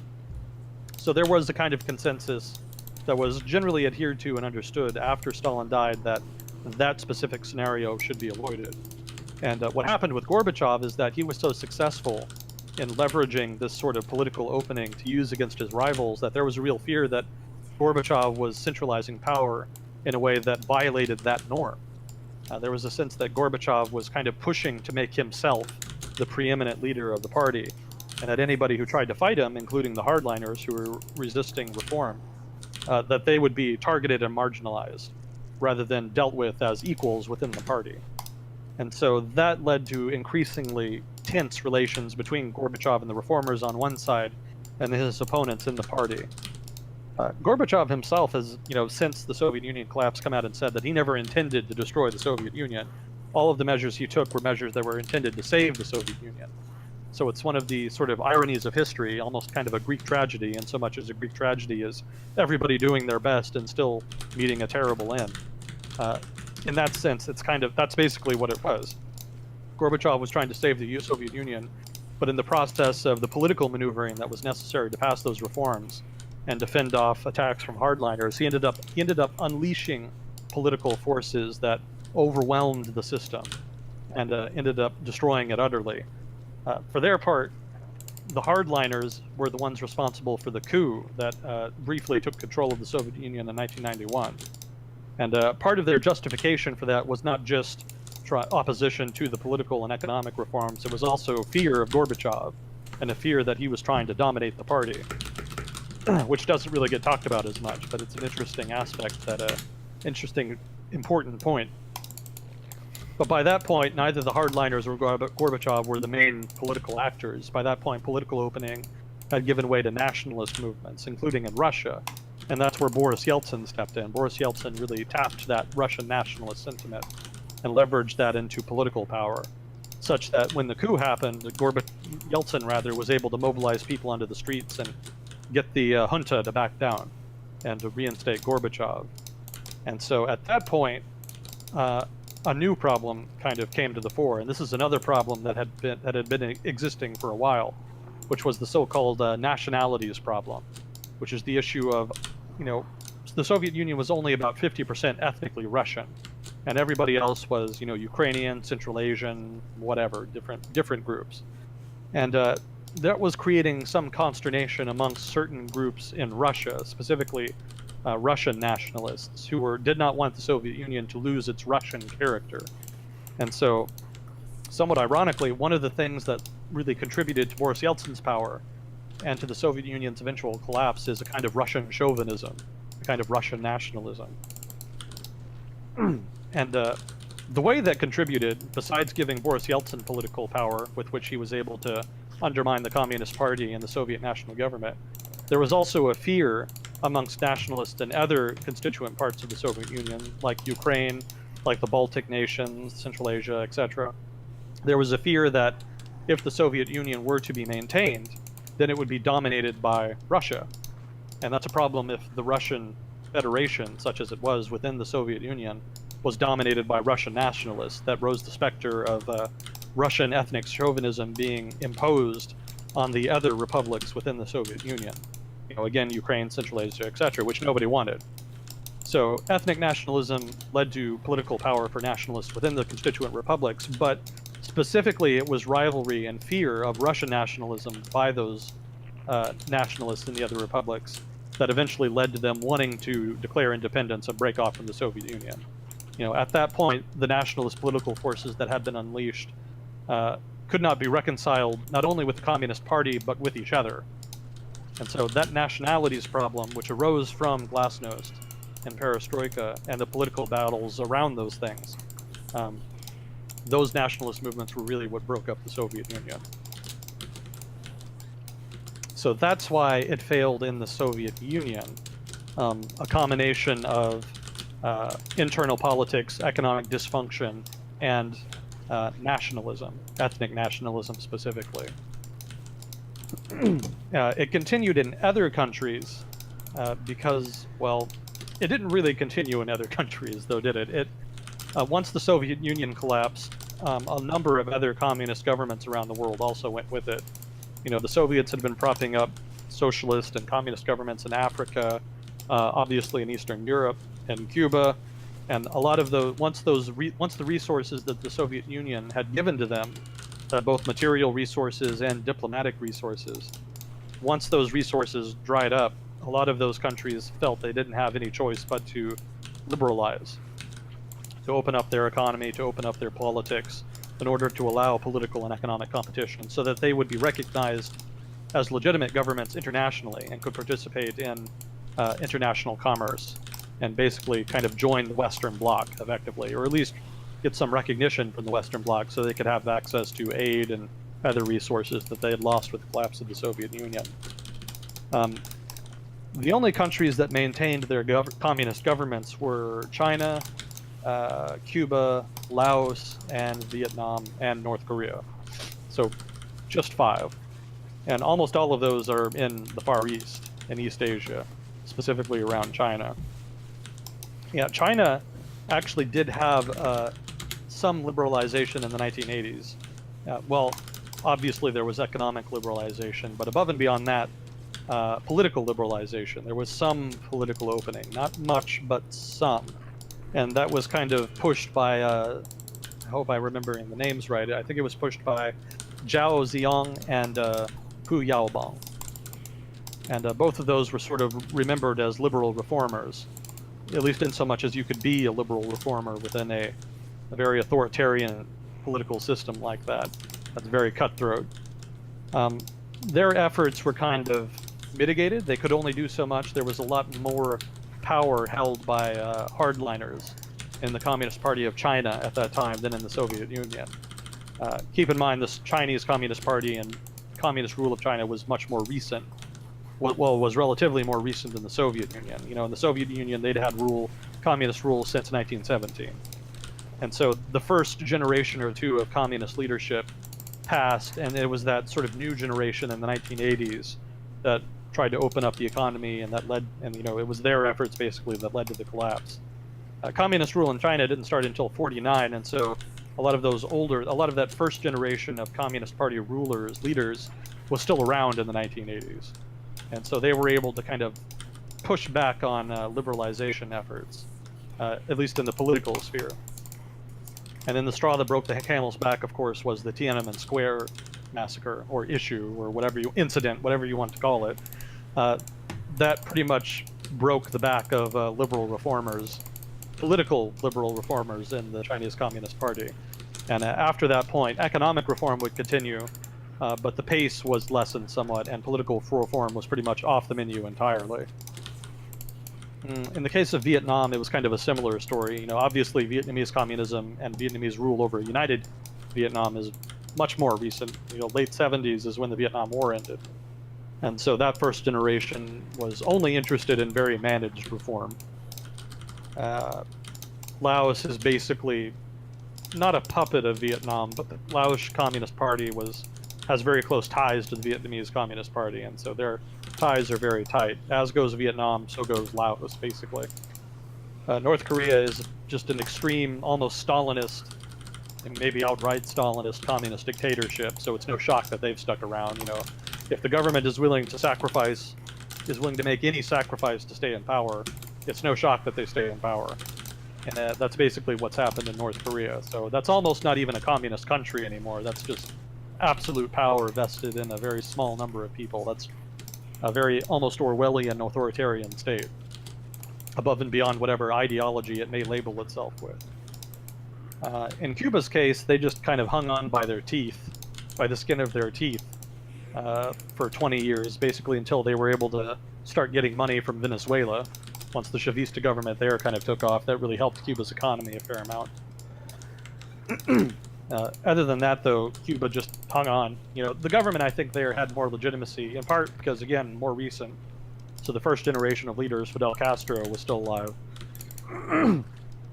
But also the Communist Party there has relatively more legitimacy than in other places.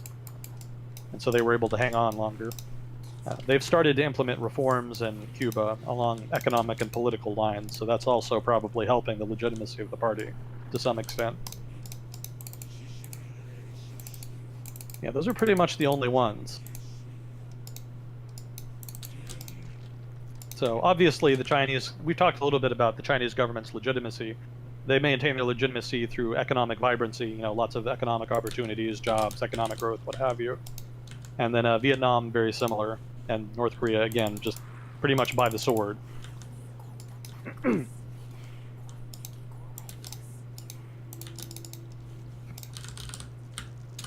So the next question was, talking about communism, I haven't heard of anything come from Venezuela in a month or two. Is it in any better of a situation than it was now? Not really, no, because there hasn't been any sign that the government wants to implement any changes that would address the economic problems in the country. You know, Venezuela would not have to give up socialism in order to handle its economic problems. It just would have to draw them down for a while. You know, just proportion social benefits relative to the resources available to the state. That's all they really need to do. That would involve a smaller welfare state, that would involve fewer government benefits to the people. But if you don't have the money, you don't have the money. And Venezuela does not have the money on account of the collapse in oil prices, as well as broader economic mismanagement.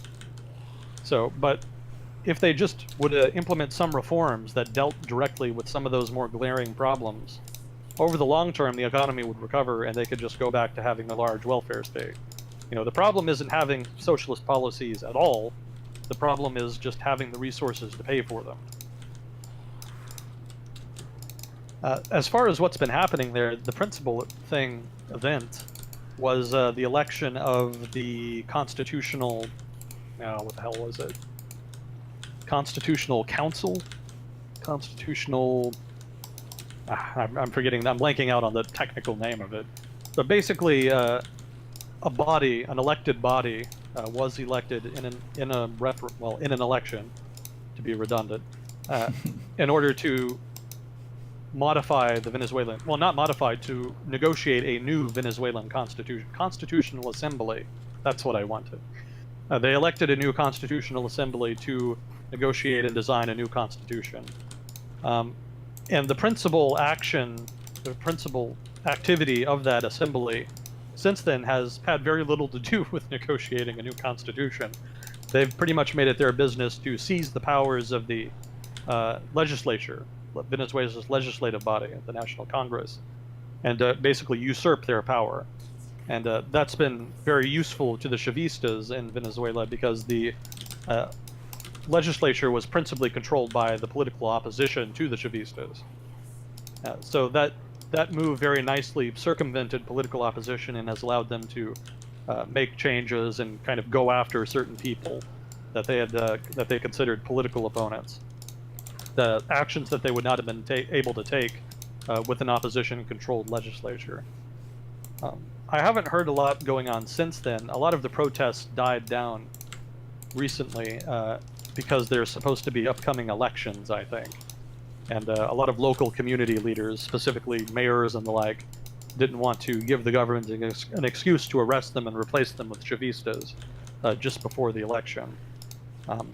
That's what I'm remembering. Maybe I'm wrong on that, but yeah, that's what I'm remembering. So you haven't heard as much from Venezuela, partly because the protests died down for that reason, I think.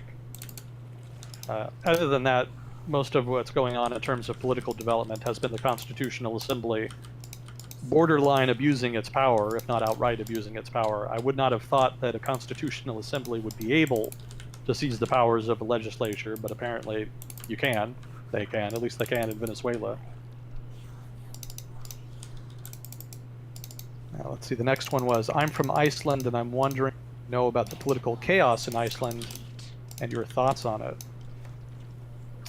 No, I haven't followed Iceland much. I remember there was a big to-do after the financial crisis about the conservative government there basically getting in trouble for being involved with the financial sector's collapse. Iceland had a huge financial sector for Iceland's size before the financial crisis in 2008. And part of that was because of lax regulatory oversight that was purposely implemented by a finance-friendly conservative government in Iceland. It seemed to do Iceland a lot of favors because the growth of the financial sector in Iceland helped the economy. But when the financial crisis hit, almost all of those firms collapsed, and it led to a huge, deep recession in Iceland. It was very damaging economically. I think the other big thing I remember was the Panama Papers release, which I think led to the resignation of the government there, because one of the leaders there had a wife who had assets that they had not claimed, and so there was a big shitstorm over that. I haven't heard about the most recent thing. I'd have to look it up. But thank you for directing my attention to it. I might not have seen that otherwise. I'll try to read about it. Maybe we can get into it next week.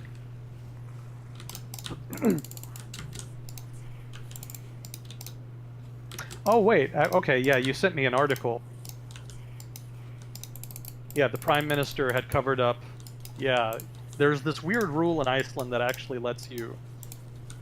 if you're in power, I think it is your Prime Minister, that you can basically give a pardon to someone if they have a crime, if you think that they... it's like part of an honor system. If you think that that person deserves a second chance or something, then based on their honor, you can give them a pardon. And so this guy, somebody in power in Iceland gave a pardon to a guy who had been charged with some sexual assault of a child or pedophilia or some damn thing. And so that's led to a huge shitstorm in Iceland. Yeah, I'm a little bit familiar with that. But I don't know the specific details. So I'd have to talk a little bit. I don't know that I would call that political dysfunction, though. In fact, Iceland has done pretty well, in terms of dealing with its various political crises. It did pretty well with reforming the financial sector after the '08 crisis. The Panama Papers scandal was resolved, I think, to everybody's satisfaction. The minister in question resigned, and there were new elections. It seems to be a pretty well-run republic that they have there in Iceland. I wouldn't call it dysfunction, at least no more so than any other country. But yeah, without having read specific details about the case in question, I would hesitate to get too deeply into it.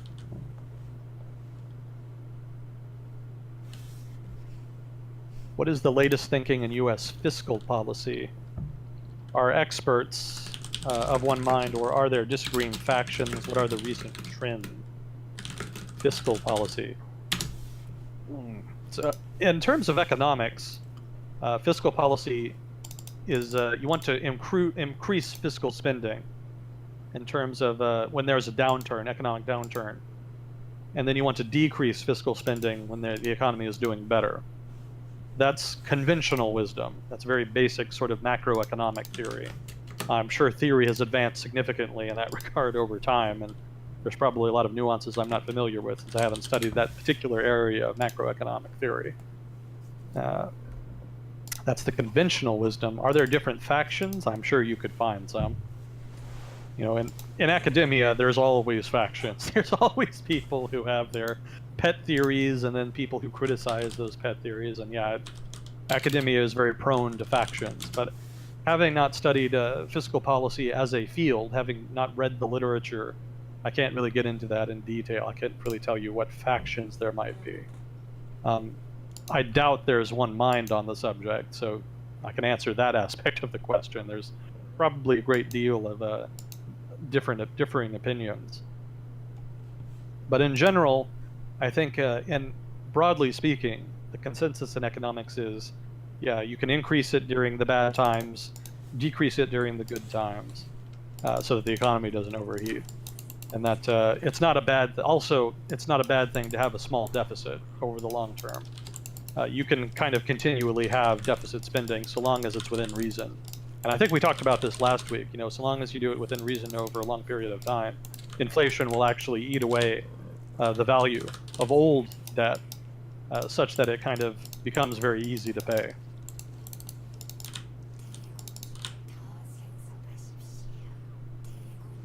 Yeah, there's probably, you know, I'm sure there's a whole body of literature in economics about fiscal policy and all the different kinds of fiscal policy and how it applies in different areas, and, you know, all of those areas have their own subdivisions.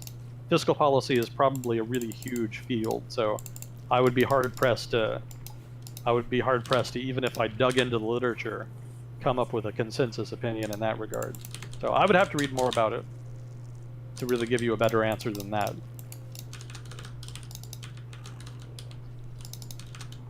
It's not a bad idea, though. I'll put that in my notes for something to look into later. Fiscal policy lit review. If you want to do it yourself, if you're interested, you know what I would do is just go into Google Scholar and search fiscal policy literature review and see what comes up. You'll probably find quite a bit. Let's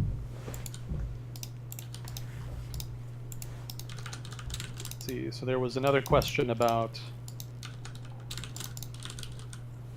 it seems like Venezuela's problem was relying too much on their oil income to pay for their socialism.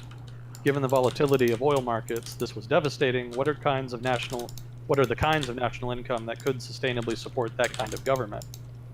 Any kind of national income can support, you know, a broad social benefit, you know, a broad social spending, a broad program of social spending, put it like that.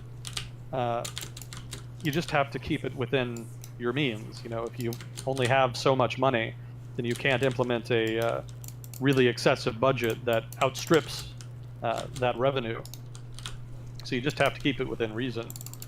You know, the problem that Venezuela had, beyond just being, you know, overly reliant on oil, is that they also implemented a lot of price controls, which is almost always a really bad idea. It rarely works out well. You know, there are probably very specific circumstances in which it would be useful, but in Venezuela's case, they were done for political reasons, and that did them a big disservice. Specifically the food industry, which is what's really kind of hurting them now. You know, a lot of food producers in Venezuela lost the incentive to produce as much because there was a price cap. There was a maximum that they could sell their goods at, and because they couldn't make as much money, they reduced production. And so over time, native Venezuelan food production deteriorated and was replaced with food imports, which was fine so long as oil prices were good, because, you know, the Venezuelan currency is tied to oil prices basically because so much of the economy is dependent on it. So when oil prices collapsed, the Venezuelan currency collapsed with it, and they couldn't afford to import food anymore. But the trouble was, by that point, there wasn't enough producers within Venezuela to make up for the shortfall in imports. And because of price controls, they didn't really have any incentive to restore production, to re-enter the market, and to make up for the shortfall. So that's kind of the genesis of the lack of food. And that's also pretty much reflects the reason for other shortages of other goods in Venezuela as well. You know, broadly speaking, if they still had a valuable currency, or if oil prices went up to restore the value of the currency, they could afford again all of these things that they're experiencing shortages of within Venezuela. But among the things that could be produced in Venezuela, you know, removing price controls and, you know, giving the free market more scope would help a lot with that. But they've been the government has been very unwilling to do that, partly because price controls are seen as beneficial to their core constituency. That is to say, generally very poor people. You know, they see very low prices as being enforced by the government, and they generally think that's to their benefit. A lot of them either don't make the linkage between that policy and the overall shortages, or they assume that it's a lie. You know, if you tell them that it's the government's price controls are causing shortages, they may just accuse you of being against the government, being a political opponent, or being a part of the economic war, quote unquote, that they say is being waged. A lot of Chavista supporters argue that shortages are the result of economic war being waged by opponents of the Chavistas within Venezuela and outside. good luck talking to those people. It's very hard to debate someone who kind of takes that kind of position. So yeah, obviously having a lot of oil revenue helps a lot if you want to significantly increase social spending, but it doesn't have to be oil revenue. You know, any kind of just tax revenue in general is enough for it. You just have to keep it within reason and try to make sure you don't accidentally do something that strangles some important part of the economy. You know, there's such a thing as good economic management, and no political ideology has a monopoly on that. You know, it's you can have, you know, you probably would have more overall production and more prosperity if you had a purely free market system, but that's a judgment call. You know, you don't have to do that. Whether or not you want a free market system or not, that just depends on the trade-offs you're willing to make. And there's no reason you can't say, I would be willing to trade off some economic growth and some economic performance if it meant I had more social benefits, if I had more government spend, if I had more government programs of some kind or another. You know, that's what you have a democratic form of government for, so that people can debate that decision and come to a consensus. And maybe the consensus is it's better to have those programs. There's nothing innately wrong with that. You know, so long as the decision is being met within the normal process, and everybody agrees to the costs and trade-offs and whatnot, you can totally do that. It's just a matter of doing it within reason. You know, and I guess within reason is kind of subjective, but if you're at a point where you literally cannot pay for the social benefits, for the program of benefits you have, then obviously that's a point at which you have to start consider drawing things back a little bit.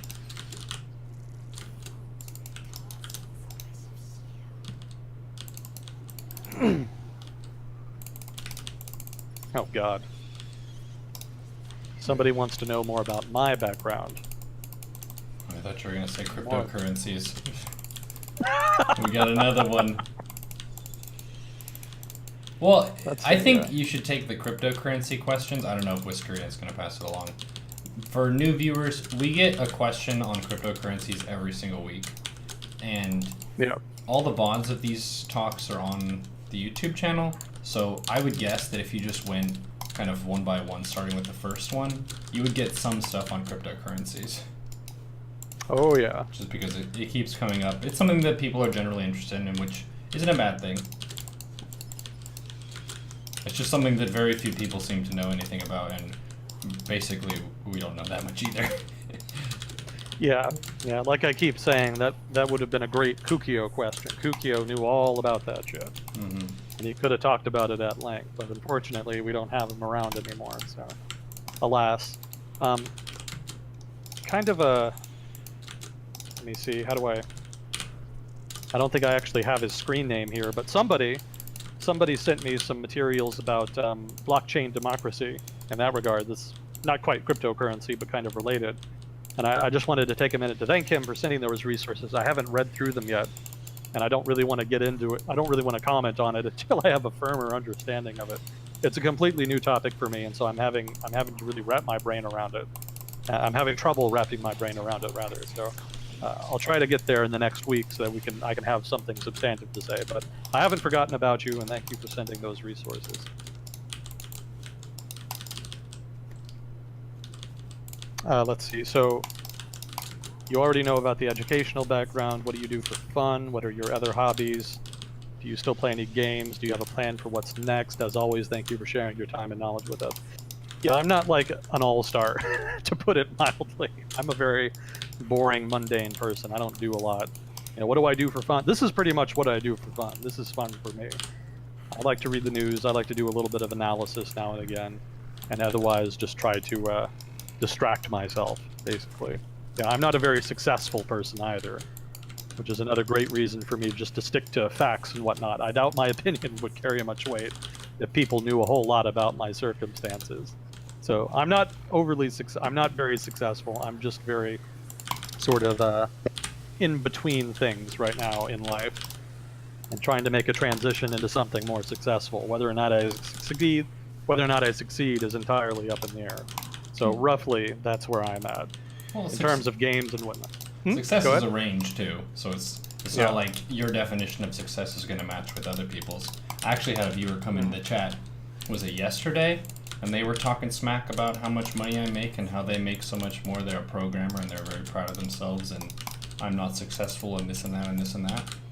It's pretty amazing how the general public has a range of opinions of what success is. But I think in the frontier of gaming, people might be interested in the games that you enjoy playing. I know for one that we've played some Civ builders like Endless Space, and you've played Endless Legend. Yeah, Civ is kind of the big one for me. I still like Civ 3 the best, but Civ 4, Civ 5 also good.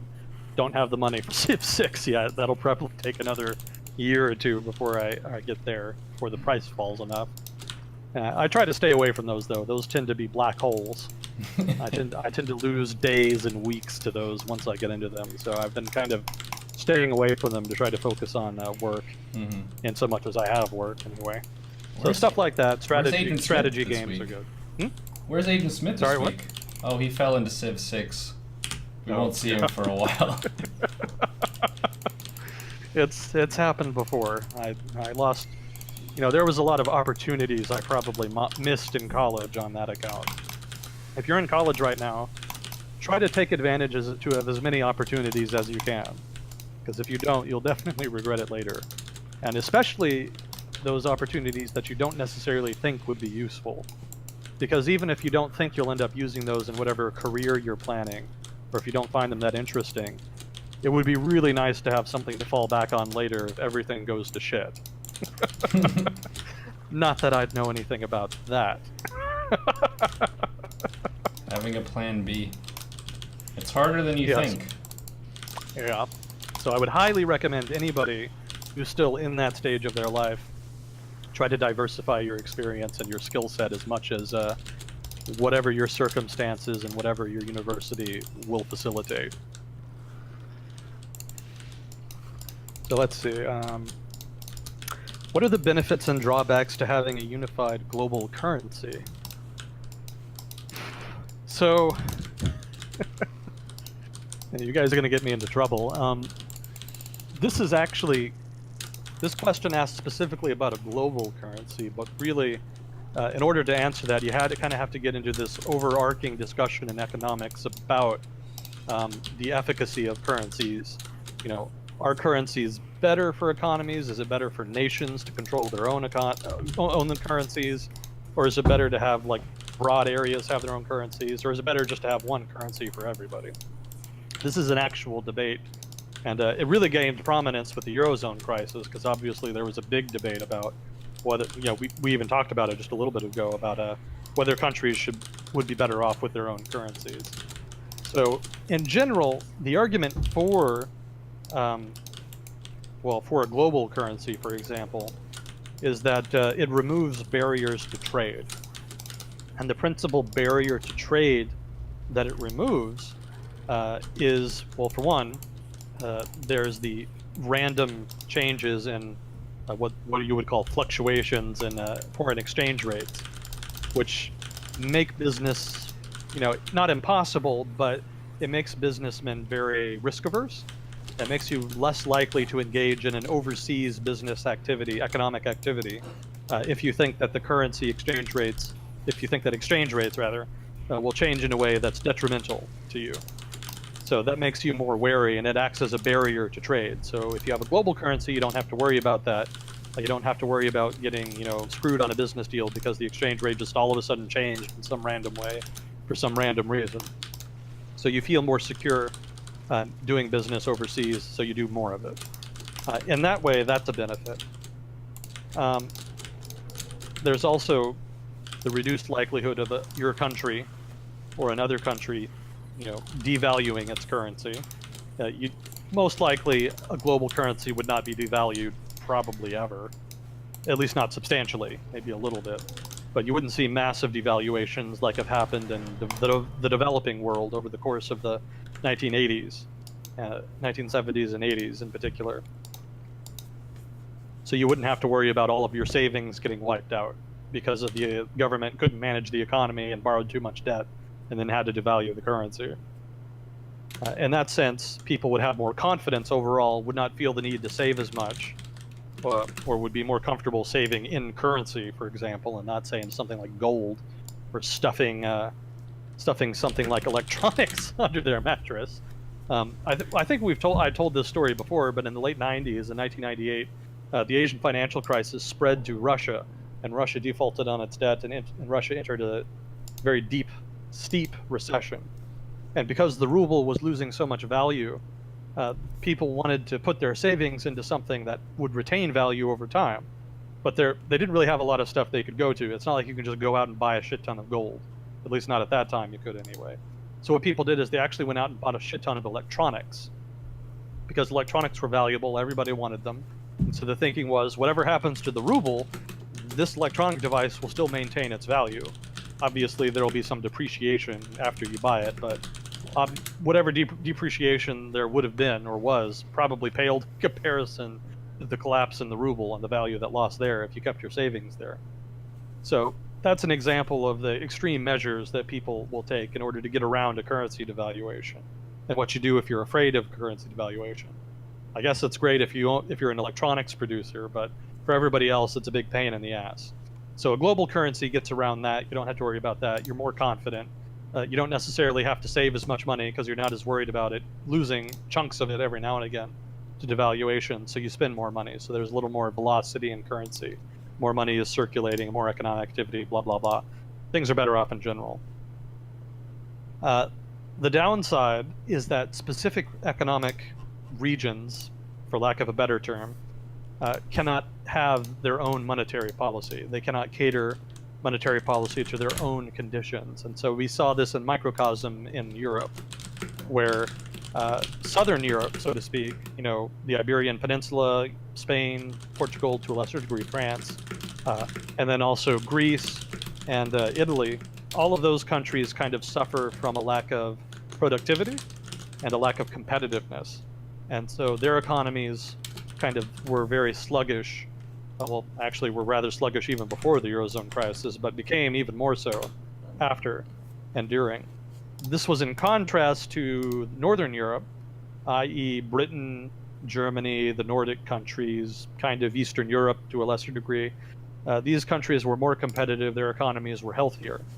So you have these two sort of blocks within the European Union's economic region. And they both technically, according to traditional notions of monetary policy, would require different monetary policies. The region that was doing well would require higher interest rates, i.e. less money supply, in order to prevent the economy from overheating. But then Southern Europe, the monetary policy that would be more appropriate to their circumstances would be an expansionary policy, one that lowered interest rates and increased money supply to try to stimulate their economies and regenerate, to try to restart some growth. So I haven't read the literature on this and the academic literature on this subject, so I can't go too deeply into, where opinion stands in economics on that, whether it would be better for one zone, so to speak, of the European Union to have its own currency, to have its own monetary policy, or whether the benefits from having a unified currency outweigh those costs. From what I've read, the benefits probably outweigh the costs. The problems with the Eurozone crisis are really more political than they are economic, which is a perspective I think that's kind of lost in the overarching conversation. It really was not an economic crisis, it really was a political crisis. But it was painted as an economic crisis, partly because nobody wanted it to become a political crisis, because a political crisis, as we've seen, would be intractable, and has basically become intractable. Economic crises, in turn, are a little more manageable from a political perspective. So it really was more of a political crisis. So the question with the Eurozone and the Euro is more a political question, and not really something that economists can address. Economists, we can kind of talk about the costs and benefits to having the currency, and I think the literature, again, haven't read deeply into the literature, but from what I remember and what I've read, probably the benefits outweigh the costs. But there are definitely costs, and whether or not those costs are great enough to justify a shift to a return to national currencies is a political question, a subjective question, and that's not something an economist can help you with. That's just purely up to democratic institutions, or at least political institutions, to kind of hash out for themselves. So that's kind of, I would extrapolate that argument about the Eurozone and the Euro to a prospective global currency. The same argument would hold. Probably the benefits would outweigh the costs that would be incurred for, from regions and countries not having their own monetary policy. But really, whether or not those costs and benefits, are significant enough to have or not have a global currency is a political question. It would come down to political preferences of individuals. So, policy preference is paramount there, above and beyond any economic research that you could find.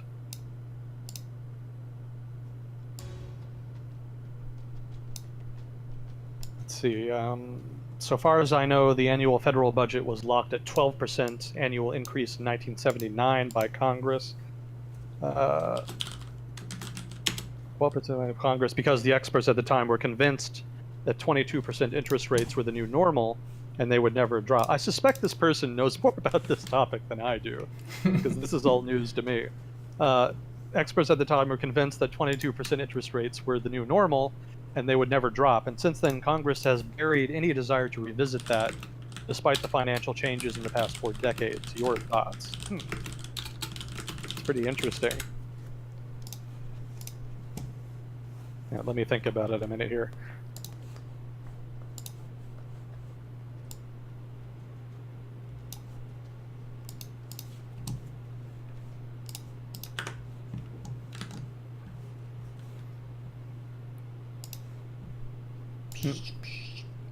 Trying to draw the link here between the I don't know why they would set 12% annual increases and why that would be relevant to the interest rates.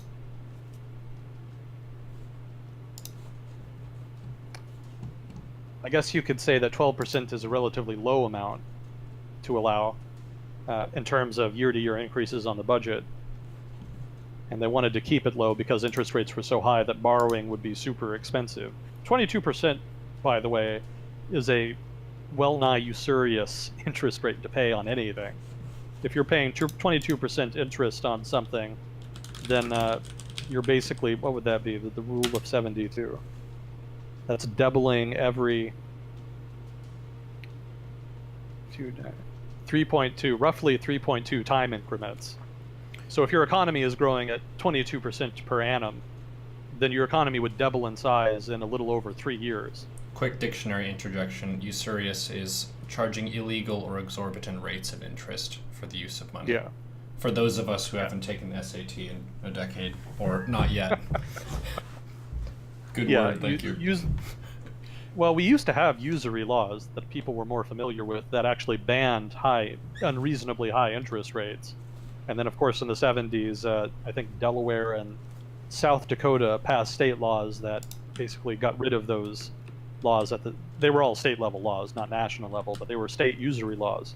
But because Delaware and I think it was South Dakota, maybe it was North Dakota, got rid of their state-level usury laws, all of the firms that lent money started putting headquarters there so that they could legally charge these significantly higher rates. Which is why in Delaware and North Dakota, or South Dakota, whichever it is, to this day have a disproportionate number of corporate headquarters for credit card companies and the like.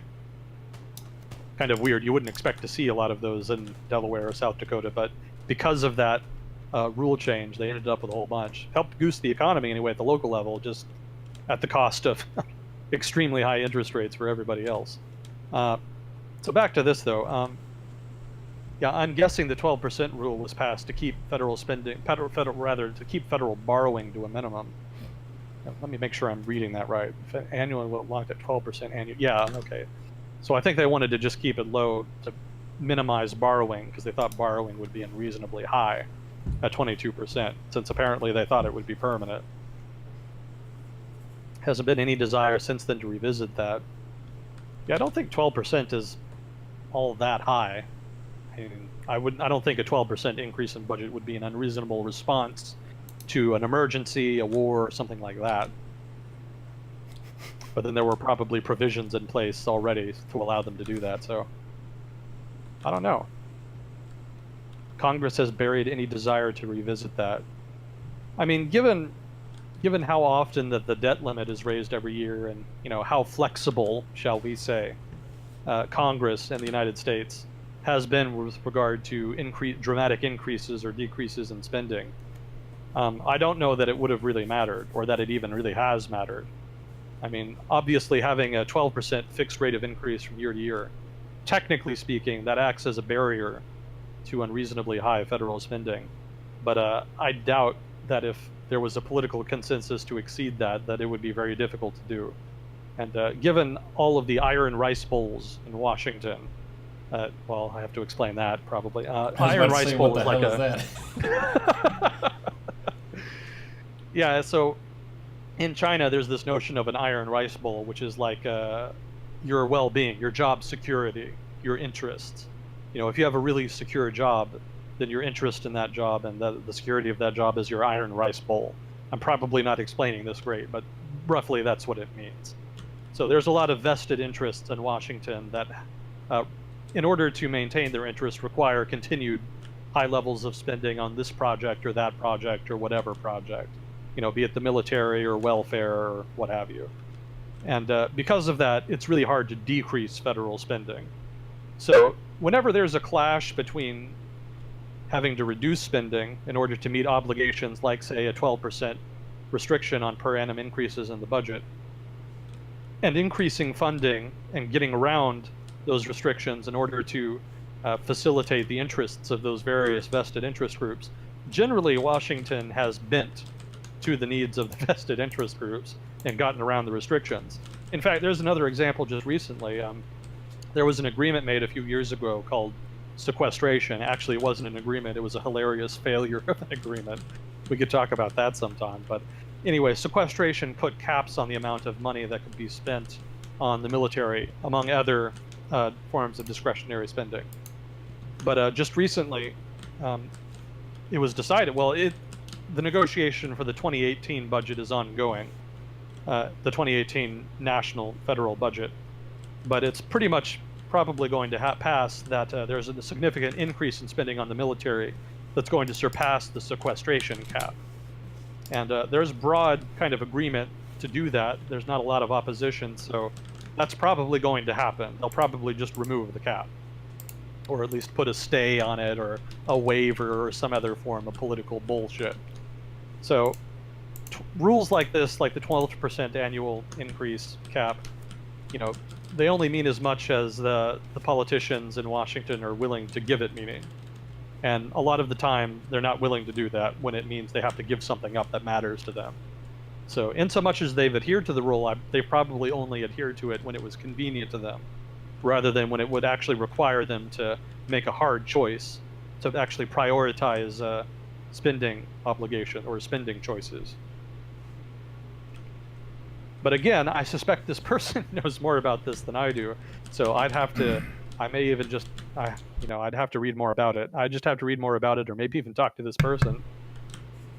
Feel free to email me. My email is floating around in the document, I think. So, I'd love to hear from you and your thoughts on that.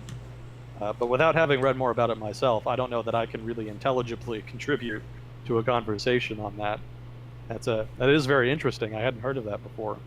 But in general, my general impression is that I doubt that a 12% rule mattered in the first place, and I doubt that Congress's desire or lack of desire to revisit the issue is really reflective of any dedication or lack thereof to responsible federal spending. They really do seem to just have political interest as their priority above and beyond anything else, and they only ever seem to revisit things like a balanced budget amendment or something like that. Those things only really seem to come up as political tools to rally political support. Their level of dedication to such things tends to vary quite a bit in practice, above and beyond any rhetoric they might make. So I'm sorry, that's not a very satisfactory answer, but that's kind of what I got. No, you tell me about that.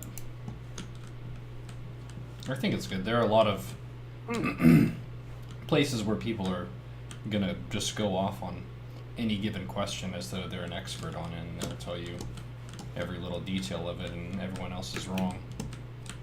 Yeah. can be difficult sometimes to appreciate the gravity of your own ignorance. Socratic ignorance, the more you know, the more you realize you don't know. Mm. Yeah, if you're having problems with that, go to grad school. Because your ignorance will be made very apparent very quickly. Probably in dramatic fashion. Grad school kicked my ass. Poker was my experience on that front, I think. Poker and StarCraft, I guess. Oh, yeah. Yeah, poker seems like a very, very simple game from the outset, and there are a lot of people who play a lot of poker, and they're just completely terrible, and they focus on all the wrong things, but they win sometimes, so they think that they have some skill. And you can tell basically the type of language they use to describe their experiences. There's a lot of jargon in poker that allows you to describe a given hand state very effectively and accurately, which allows you to kind of do some math and decide what your best betting line might be. But if you hear someone talking about their poker stories of, well, this one time, or the last time I went to the casino, I had this and it's supposed to be good, but the other person had this and I lost, that's someone who's not a pro player. But that's how I started. I kind of started that way, where I had a basic sense of what the moves were and what was kind of good and what wasn't, but the mathematical depth of the space is tremendous, and it's a discipline. It takes years to just build up the knowledge to even be able to describe a hand and be able to analyze what to do in a given situation. And that's part of the reason it's a very profitable game to play for a lot of people, just because so many people have that kind of sense of, oh no, I'm competent at this, I can play poker, I'm good at this. Thank you for all of those people for giving poker pros a stable income. Because if it was all try-hard poker pros and everyone who actually was good at poker played, it would be very, very hard to turn a profit. Ah, But interesting. it's because the mechanics of the game are so simple, and bad players can play horribly and still win hands sometimes. So people get very confused about, maybe you just won $1,000 on a poker hand, but you made a mistake every step of the way. And every book ever written would say that over infinitely number of hands, that's a terrible sequence of moves. But right now you have $1,000, so you feel very smart. It's variance. Mm-hmm. That's all learning curve. Yep. Everybody's got to start out at the bottom. If you can persevere, it pays off, but it's that perseverance bit that people have trouble with. So we've had a lot of questions, if we can kind of interject for maybe a few minutes. Questions about economies and passing legislation, referendums and stuff, but one of my favorite things to talk with you about are some cool battles that have happened in history, and you have a lot of knowledge of some of those. So we did the Iraq War and the Thunder Runs and all that. That was pretty badass. You've talked about there was an Israeli hostage situation at one point. That was pretty cool. What's another one that you think is like a kick-ass demonstration of just tactics and strategy? Ooh, off the top of my head. This is like a left column thing. I actually have two columns in an Excel sheet. One of them is current event stuff, and then the other one is more history, sort of general knowledge type stuff. Mm-hmm. Like 90% of the stuff we talk about is right column, but this left column stuff doesn't get touched on much. Mm-hmm. So I'd have to think about it. Specific battles. Yeah, would it make it easier if I picked a war? Like, say, I don't know, Vietnam. Was there something really baller that happened in Vietnam? Well, I guess you could say Khe Sanh. Khe Sanh was pretty interesting, even if it didn't end up being like really strategically important. Khe Sanh was a base, or maybe it was a town that the base was near, I don't recall. But the Battle of Khe Sanh took place near the border between North and South Vietnam. And it was expected that, this was just before the Tet Offensive. And it was expected that there would be some kind of offensive of some sort. There was some intelligence to that effect. But the way the pattern of the conflict had played out up to that point, uh, the North Vietnamese would infiltrate people from North Vietnam across the border or along the Ho Chi Minh Trail. And those people would get into the South and link up with South Vietnamese guerrillas and fight a guerrilla war. So the idea behind the base at Khe Sanh was to try to intercept those people, to try to have the base act as a sort of filter, to act as a block against people, North Vietnamese, moving from North to South Vietnam. So that's the context. That's why the base was there in the first place. And then in the lead up to the Tet Offensive, there was a huge communist offensive that was launched targeting Khe Sanh. And basically, it was a relatively isolated base, so they completely surrounded the base and cut it off. And they shelled the shit out of it, which shocked the hell out of everybody. Because in order to shell the base, they had to take these big artillery pieces. These are the communist guerrillas, remember, probably with North Vietnamese regulars as well, but all part of one force, not terribly well resourced compared to the superpower United States forces. They had to lug these giant artillery pieces like way up a very steep hill, and it was hard going. And the people at the base didn't think it would be possible, so they didn't even worry about it. And so they were surprised as anybody. They were shocked that they'd managed to get these things up there and were shelling them. So the base was under siege for several months, and it was looking like it might turn into another Dien Bien Phu. If you're not familiar with the Battle of Dien Bien Phu, that was actually also a Vietnamese battle. That was from the Indochina War, from when France was fighting the Vietnamese. And French forces ended up getting surrounded at an isolated base at a place called Dien Bien Phu. And everybody around the world, including the French, specifically the French, thought that the base was impregnable, that they would be able to fend off these Vietnamese guerrillas. They weren't well armed, they were peasants. Surely the French military would be able to defeat them. Well, they were cut off, isolated, and eventually overrun. It was a major defeat for the French, and it kind of marked the beginning of the end for the French effort there. So there was the thinking that if the Vietnamese communists anyway, could take this base, that it would be a severe blow to the standing and morale of the United States and their allies in South Vietnam. That was the impression anyway. As it turned out, the whole operation was actually maskировка. It was kind of misdirection. It was an attempt to direct the focus of the United States military and the South Vietnamese government away from the south of Vietnam, which was really where the crux of the Tet Offensive was. That was really where the main weight of the Tet Offensive was going to fall. So it was actually all a misdirection. But the United States didn't know that, and so invested a lot of resources in keeping the base supplied from the air and bombing the ever-loving shit out of the territory around the base. And over time, it turned into like a big public relations thing. The military and the U.S. media turned it into this big dramatic struggle, and so it kind of became a point of pride that the base was holding out against all odds, being completely surrounded as it was.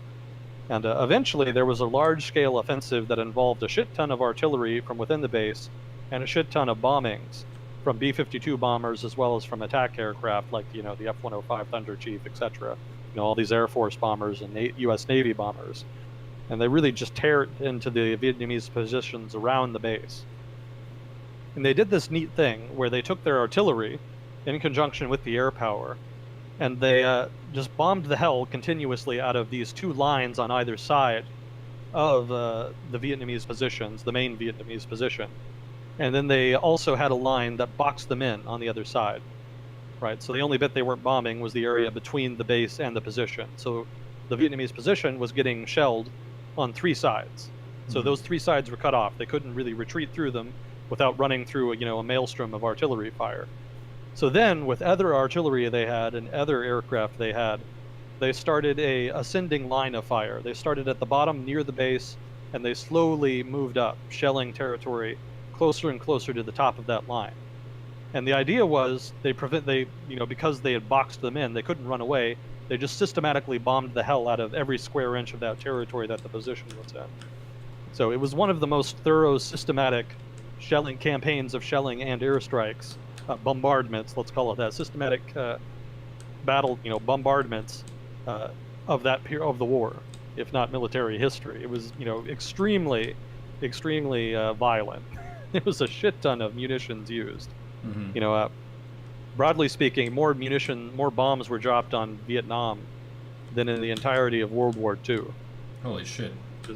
Yeah, it was a lot of bombs. Was that So, just kind of the process of getting better and better bombs since then, and kind of thinking of the trade of if we choose a bombing campaign as opposed to a bunch of boots on the ground, that saves some of our lives kind of for the sacrifice of accuracy? It was a force multiplier. You know, the United States didn't have as many troops as it kind of really needed to put down an insurgency. And also, in general, air power was meant to make up for the lack of numbers vis-a-vis the Soviet Union. So the United States invested heavily in air power to act as a force multiplier for its troops, because it didn't really have enough either for a prospective World War III or for a major counterinsurgency campaign. So air power made up for that difference a bit. And it also helped prop up allies who were not as good at fighting on the ground. You know, the Army of the Republic of Vietnam, as it was called, ARVN, the South Vietnamese army, was notorious for its ineffectualness. You know, well, that's not a word, but it wasn't very effectual. You know, there was a lot of problems with corruptions, with combat effectiveness, and there was a lingering suspicion that they went out of their way not to fight the communists. You know, there would be patrol. I think we talked about this before. There were patrols, American patrols, that would go out, get attacked, and then a South Vietnamese patrol would go out. Nothing would happen to them. Nobody would touch them. And there was a suspicion that they would cut some kind of deal with the local guerrillas so that they wouldn't come under attack. So there was a sense then on the part of American infantry that they were bleeding and dying in another war for other people who didn't really care that they were doing so. Mm-hmm. But the Battle of Quezon Son ended up being a big win for the United States. You know, it was kind of dramatized. It was seen as, you know, this isolated base holding out against all odds against a vastly larger communist force, and then still coming out and surviving. The victory was kind of bittersweet in that it turned out to be a distraction. It wasn't really the main thrust of what would be a very large nationwide offensive. So that kind of stole the thunder a little bit. But it was still a significant battle in the war, and it was interesting, if only from a tactical perspective. That's probably not as dramatic as, say, the Israeli hostage rescue in Uganda, or what have you.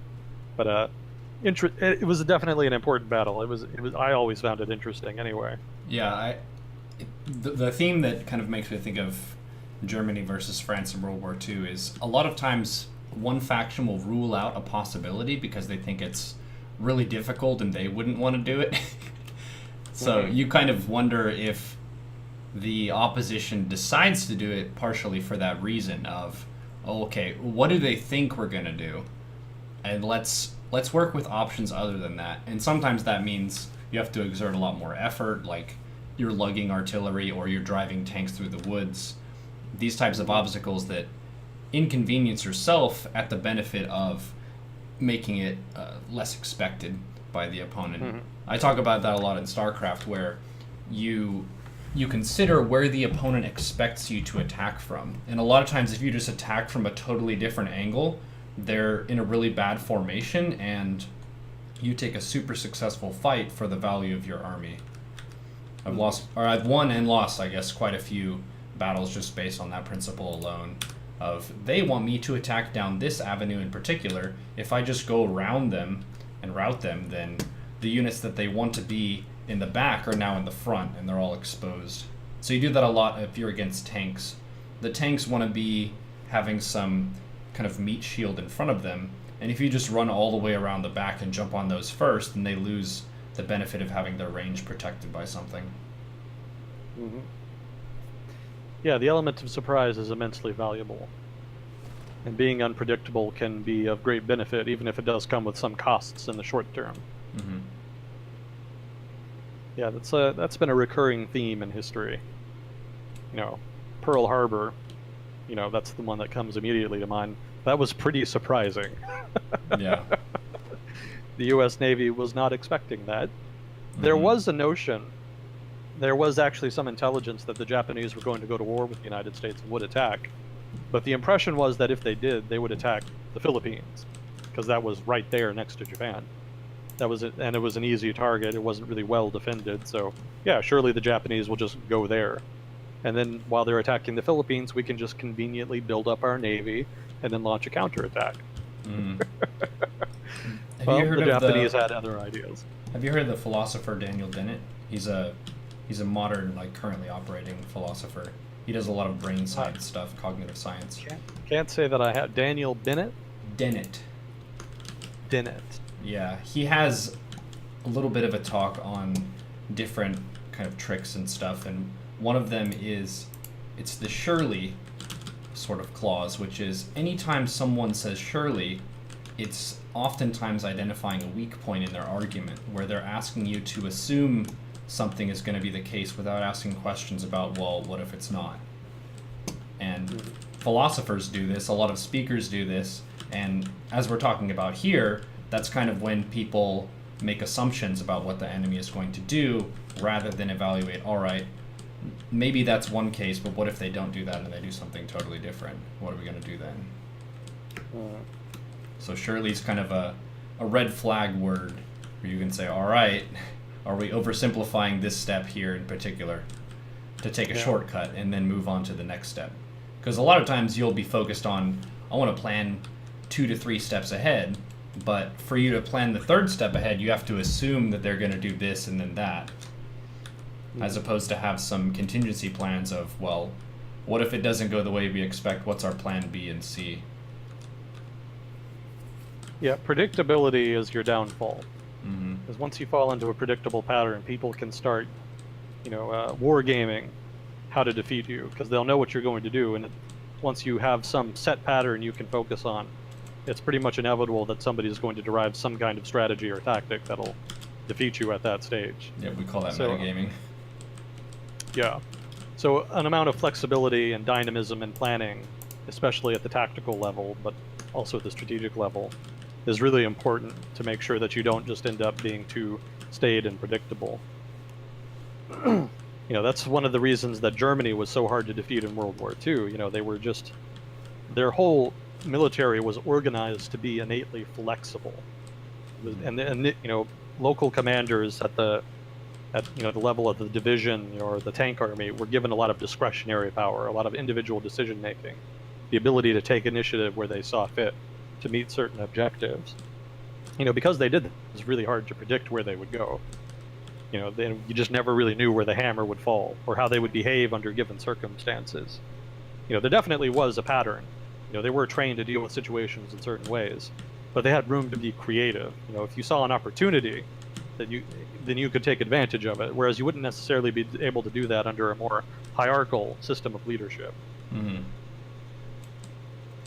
I think we've talked about that as a general principle as well, as giving the discrete units more discretionary power, as opposed to needing to ask everyone up the chain, is it okay for me to take a piss right now? It's like, a lot of times you can be the most successful if you're, like you said, being flexible and you're responding to something new that's coming in, and you're using your own brain and thinking about what you have, and doing stuff like using the field generals, or I guess corporals? What's the term for that? Oh, the strategic corporal? Yeah. Basically people who have that field experience and they know how to respond to different stuff and take those initiatives as new things arise. Oh, you mean the non-commissioned officers? I think so. Yeah, the sergeants and the like. Yeah. People who didn't go through the formal military school, they just have more field experience, like as privates, and moving up the ranks that way. Yeah, those are the guys that really run the military. The officers may make the decisions, and most of the work may be done by inexperienced guys, but it's your experienced non-commissioned officers, your NCOs, who really do the legwork. They know how everything works. They know how to get shit done. And those are the guys you really need to turn to if you want to figure out something. So yeah, very important to any military to have a good body of those people. Yeah, I think I remember reading a study, or reading a book that talked about a study that of soldiers in World War II, and it found that a surprisingly large portion of infantrymen on all sides in the war never fired their rifles. And what they found is that most of the fighting was actually getting done by a small percentage of the force, mostly non-commissioned officers, which really speaks to how important they are. Because if you're not that familiar with combat, and I'm not familiar with combat, so this is me speaking out of my ass a little bit, but from what I've read, if you're not familiar with combat, you don't really know what to do. I mean, you could be trained they can train you as much as they want, but there's no substitute for the real thing. And so once you get there, people freeze up, they get confused, they do stupid shit. There's all kinds of problems there if you've never been to the show before. Yeah. But your NCOs, they know all that shit. They know what they're doing. They know what to do in given circumstances. And more to the point, they know how to lead the people who are unfamiliar, who are inexperienced. They can save those people and help them learn how to survive. So they're immensely important to the combat effectiveness of any army. And it extends not just to infantry, but also to the Navy, the Air Force, etc.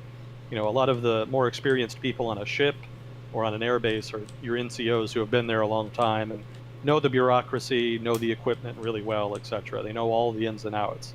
They actually have hands-on experience doing the shit that is asked of them, and so know how to make it work right.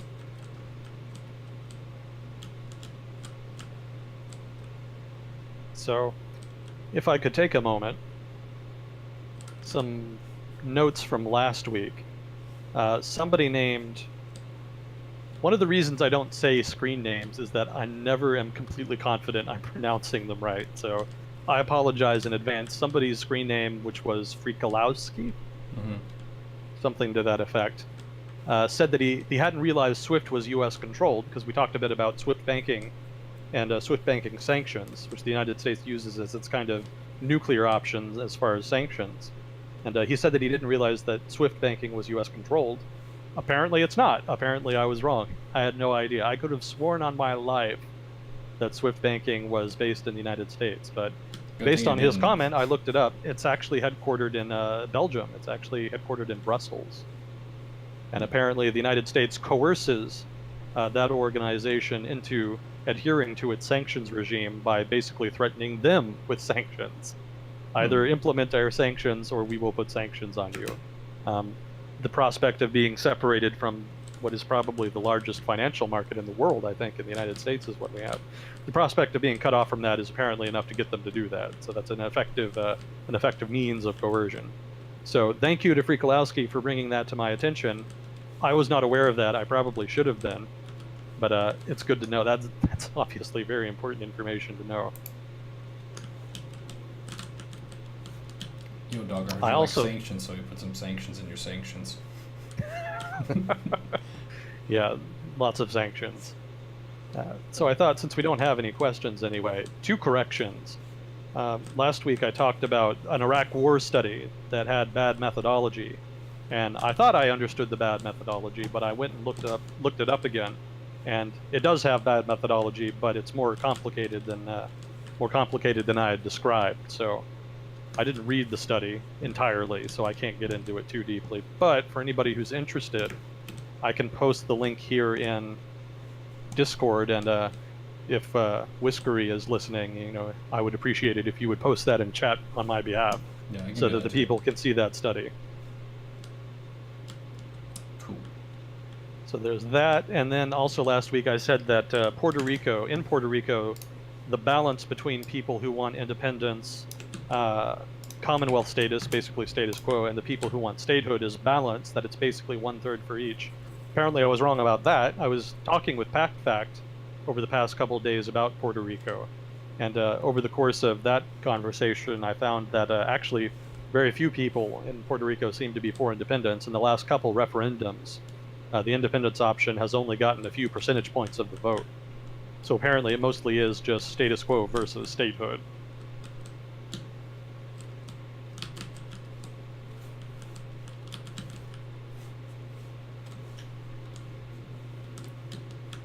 So some points there.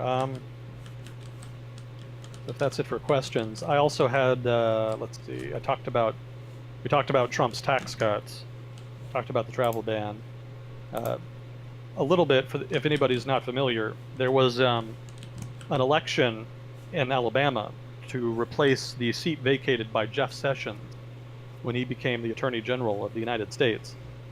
And that election pitted basically what was more or less a very conservative establishment Republican against an insurgent candidate who was rather eccentric. I don't have in my notes all the stuff he said, but if you look him up, yeah, he's very far right, put it like that. And religious Trump. extremist, as far as I know. Sorry, what? Like hyper-Christian, I'm Yeah. guessing is the religious background. Yeah, things like, homosexuality is immoral, the country is going to hell, blah blah blah. These kinds of, typical far right talking points, especially in the South. Mm-hmm. And so, somewhat surprisingly, Donald Trump actually gave his support to the establishment candidate, which disappointed a lot of, Trump supporters in Alabama. But what happened was, in the primary, the far right candidate actually won, and so the guy Trump supported was knocked out of the race. So Trump had already said that, if the other guy won, that would be fine. He would support him. He was never that committed to his support of this guy. But it does kind of set a pattern that could emerge soon. And I was reading about this in the New York Times. It could be that there's a whole slew of primary challenges to incumbent candidates from the far right. So this actually could be a recurring theme that we're getting an early taste of here. Mitch McConnell, who was the chairman and the majority chairman in which one? Senate, I think it is. Yeah, because Paul Ryan is House. So Mitch McConnell is the presiding majority chairman in the Senate, and apparently he's kind of become the main target for the Republican Party. There was apparently a poll done, and Barack Obama had been like the principal boogeyman for the right, but now apparently everybody hates Mitch McConnell, and that's feeding the suspicion that there's going to be a bunch of primary challenges that could introduce a whole slew of new far-right candidates in elections for the 2018 midterm. 2018 midterm elections, rather. And that could be potentially destabilizing for the Republican Party, for one, because that would lead to a lot of infighting, no doubt, and some strategic voting on the part of moderate Republicans who aren't as interested in taking the party in that direction. It also presents a problem for the national government if you end up with a whole bunch of far-right firebrands in Congress. That could make the partisan situation in Congress even worse, and it's already pretty bad.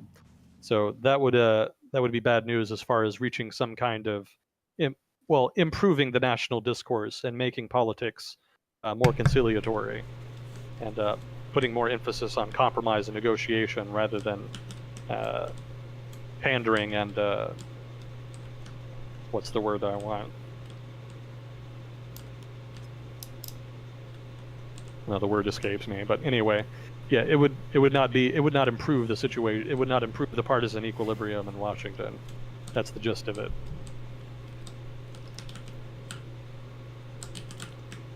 I think it was Paul Ryan who was saying that they've gone from being an opposition party to a governing party, and governing is hard. It kind of goes to the earlier point of a lot of areas, like maybe a state or Catalan or something. They talk about independence and freedom is a really nice idea. Governance is a very difficult ongoing process that's constantly adapting, and it requires a lot of moving parts and dedication, and there's a lot of very, very, very boring paperwork. It's just like, So people like to talk about huge changes and stuff, but actually pushing those through and making compromises necessary to enact those changes with whatever opposition is around is really hard. Yeah, it's a lot more fun being the rebel than it is the guy sitting at the desk doing the administrative work. Oh, bureaucracy. Yeah. What a drag. Oh yeah, and people get, on the one hand, it's boring and people don't like it because they think it's stodgy and that it, prevents change or slows down change, but it's there for a reason. And once people are exposed to it over a prolonged period of time, even firebrand politicians tend to moderate a bit once they actually see how the machinery of politics works. Mm-hmm.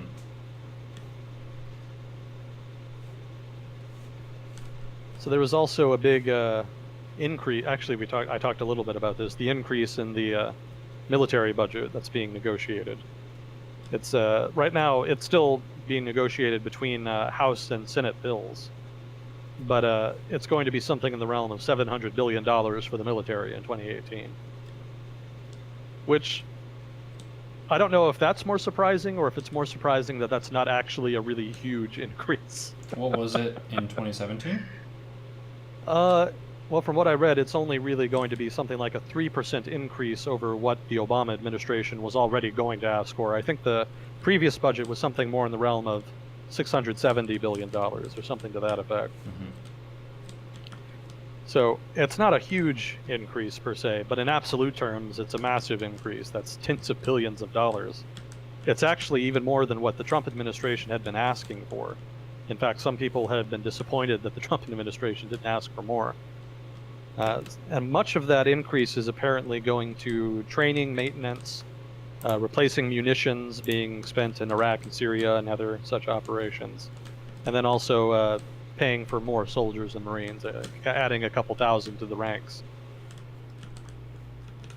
About $60 billion of that is going to be for contingency operations, which are operations in basically Iraq, Afghanistan, Syria, what have you. Just in general, operations that you can't plan for, hence the name contingency. They don't have like a fixed budget that you can plan for ahead of time. We love our fancy planes too. Those are very expensive. Yeah. Yeah, they are. Arkansas knows all about that. Did we talk about the Arkansas National Guard before? I don't think so. Yeah, so as part of the plan, and this was implemented like mid-late 20th century, in order to kind of reduce costs, certain duties and responsibilities were pushed to National Guards, to the state National Guards. It basically was stuff that the military wanted for itself but didn't really have the money to justify. So rather than having National Guards just be reserves of infantry, they actually modified certain National Guards to serve specific roles. And so in the case of the Arkansas National Guard, that meant operating a contingent of intercontinental bombers. Wow. So the state of Arkansas has probably a greater capacity to project force around the world than any other state, if it so chose. Yeah, I think they're B-1B bombers too, so they're the fancy ones. Yeah, if you're not familiar with the B-1 bomber, was originally intended to be the replacement for the B-52, which is a much older bomber. B-52 was designed and produced. Most B-52s were produced in the 1950s, and they've basically just been upgraded since then. The Air Force would like very much to have a modern bomber that they don't have to constantly maintain, that'll have lower maintenance costs, basically. And in the 70s, that was supposed to be the B-1. And it's a very pretty plane. It's very nice looking, but it was also ridiculously expensive. And so it ended up getting cut temporarily until the Reagan administration brought it back. But even they kind of limited the amount of money they spent on it, such that we only have, I think, here in the U.S., not very many. I think it's only like a handful. It's only like maybe a dozen or so, if I'm remembering correctly. We don't have nearly as many B-1 bombers as we have B-52s, let's put it like that. So mostly they trot them out. Occasionally they'll use them in actual operations. But for the most part, it just looks sexy. Is there any slogan or something in Arkansas? In Texas, we have "Don't Mess with Texas," which is usually used for "Please don't litter" on the side of the road, as opposed to "If you litter on the side of the road, we're going to use our bombers on you." I don't think there's any equivalent, at least none that I know of. Yeah, as far as I know, Arkansas isn't one of those states that has a lot of like state pride. You know, California, New York, Texas, those are kind of the main states that have like a lot of state nationalism, so to speak. It has but everybody else is more so American. I have a grandpa who isn't a blood relative, thank the cosmos, but he self-identifies as an Arkie. So someone from Arkansas, they have a cute name for themselves. And I wouldn't say it's nearly as much as Texas, but it's probably more than, say, Wyoming or North Dakota. You could do maybe an ordinal list of state pride by state, and Texas, I would say, would be near the top. Maybe you have, New York, California or something, and then... Texas would probably be number one. Yeah. I would think Alaska's kind of up there just because they feel special and different. We're non-contiguous. Yeah. Hawaii, I guess. Yeah, they technically do have an independence movement up there, the Alaska Independence Movement. I think it's the strongest independence movement within the United States operating right now. Wow. But even they generally don't get more than maybe 10% of the vote or so. Oh. Yeah, it's just really expensive to live up in Alaska. everything has to get shipped in. So there's a sense that if they were independent, maybe they could implement policies that would make things cheaper. Mm-hmm. That kind of ties into the Jones Act conversation that people are having in the U.S. right now. The Jones Act requires that shipping between ports in the U.S. has to be done by U.S.-made ships operating with U.S. crews and owned by U.S. firms. With captains who are wearing United States of America flag boxers.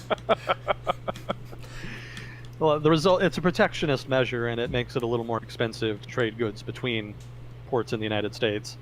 It's especially problematic, though, if you're in a territory far away from the United States, like Alaska or Hawaii, or, say, Puerto Rico, which is what me and PactFact were talking about the past couple days. So, yeah, their independence movement and their identity up in Alaska definitely very prominent. But I think Texas would be higher. Whenever anybody visits Texas, one of the things they talk about is how everybody here rants about how Texas used to be its own country and how we could be again. And there's all these urban legends about how, Texas owns all of its land, unlike other states. Supposedly other states have lots of public land that's federally owned and then some state owned. But in Texas, supposedly, one of the conditions of statehood was that Texas would maintain its own land, so there's not as much federal land here as in other states. I think that was a myth that ended up getting busted at one point. I don't quite recall. But there's lots of little things like that that Texans like to trump up as an example of their independence. Well, it may be a busted myth, but it's a fun one and a good one. I think we had some more questions, but before we jump into that, finish off my Trump notes here. There's also been a scandal over the past week or two coming up about officials in the Trump administration wasting public money on these, basically using public transport, well, specifically using public jets as part of personal trips. And that kind of reached its head recently when the Secretary of Health was fired by Trump for spending, I don't know, it cost the taxpayer something like $1 million, the trips he took. And his response was not terribly satisfactory. This guy, I think his name was Price. Secretary Price's response was that he was very sorry and that he would pay back the taxpayers something like a couple tens of thousands of dollars, basically the price of what the ticket would have cost or something like that. But the overall cost was over $1 million, so that didn't do him any favors, and so Trump eventually felt the need to fire him. There are also two other guys who did the same thing, and they're also under the microscope. And they're currently under investigation for wasting public resources. It's interesting to me because this is new. I hadn't really seen this much before. There have always been little scandals like this, but this feels like something I would read about in another country, not the United States. It's an odd political scandal to have at this juncture. You would think they would know better, basically. Mm-hmm. So let's see. When Donald Trump talks about the situation in the Middle East, he calls ISIS ISIS as opposed to ISIL like Obama did. Do you think there is any importance or specific reasoning as to why either chose a specific acronym, or do you think these are just semantics? It's pretty much semantics. ISIL was the original name of the organization. It was Islamic State and something and Levant. The L stood for Levant, basically. And then they changed it to ISIS. The S stands for Al-Sham, which is sort of the ancient Arabic name for the Levant. So basically they switched from using a more modern term for the Levant, that being the Levant, to Al-Sham, this older Arabic term, basically just to make it more Islamic, more Arabic. So it was originally ISIL.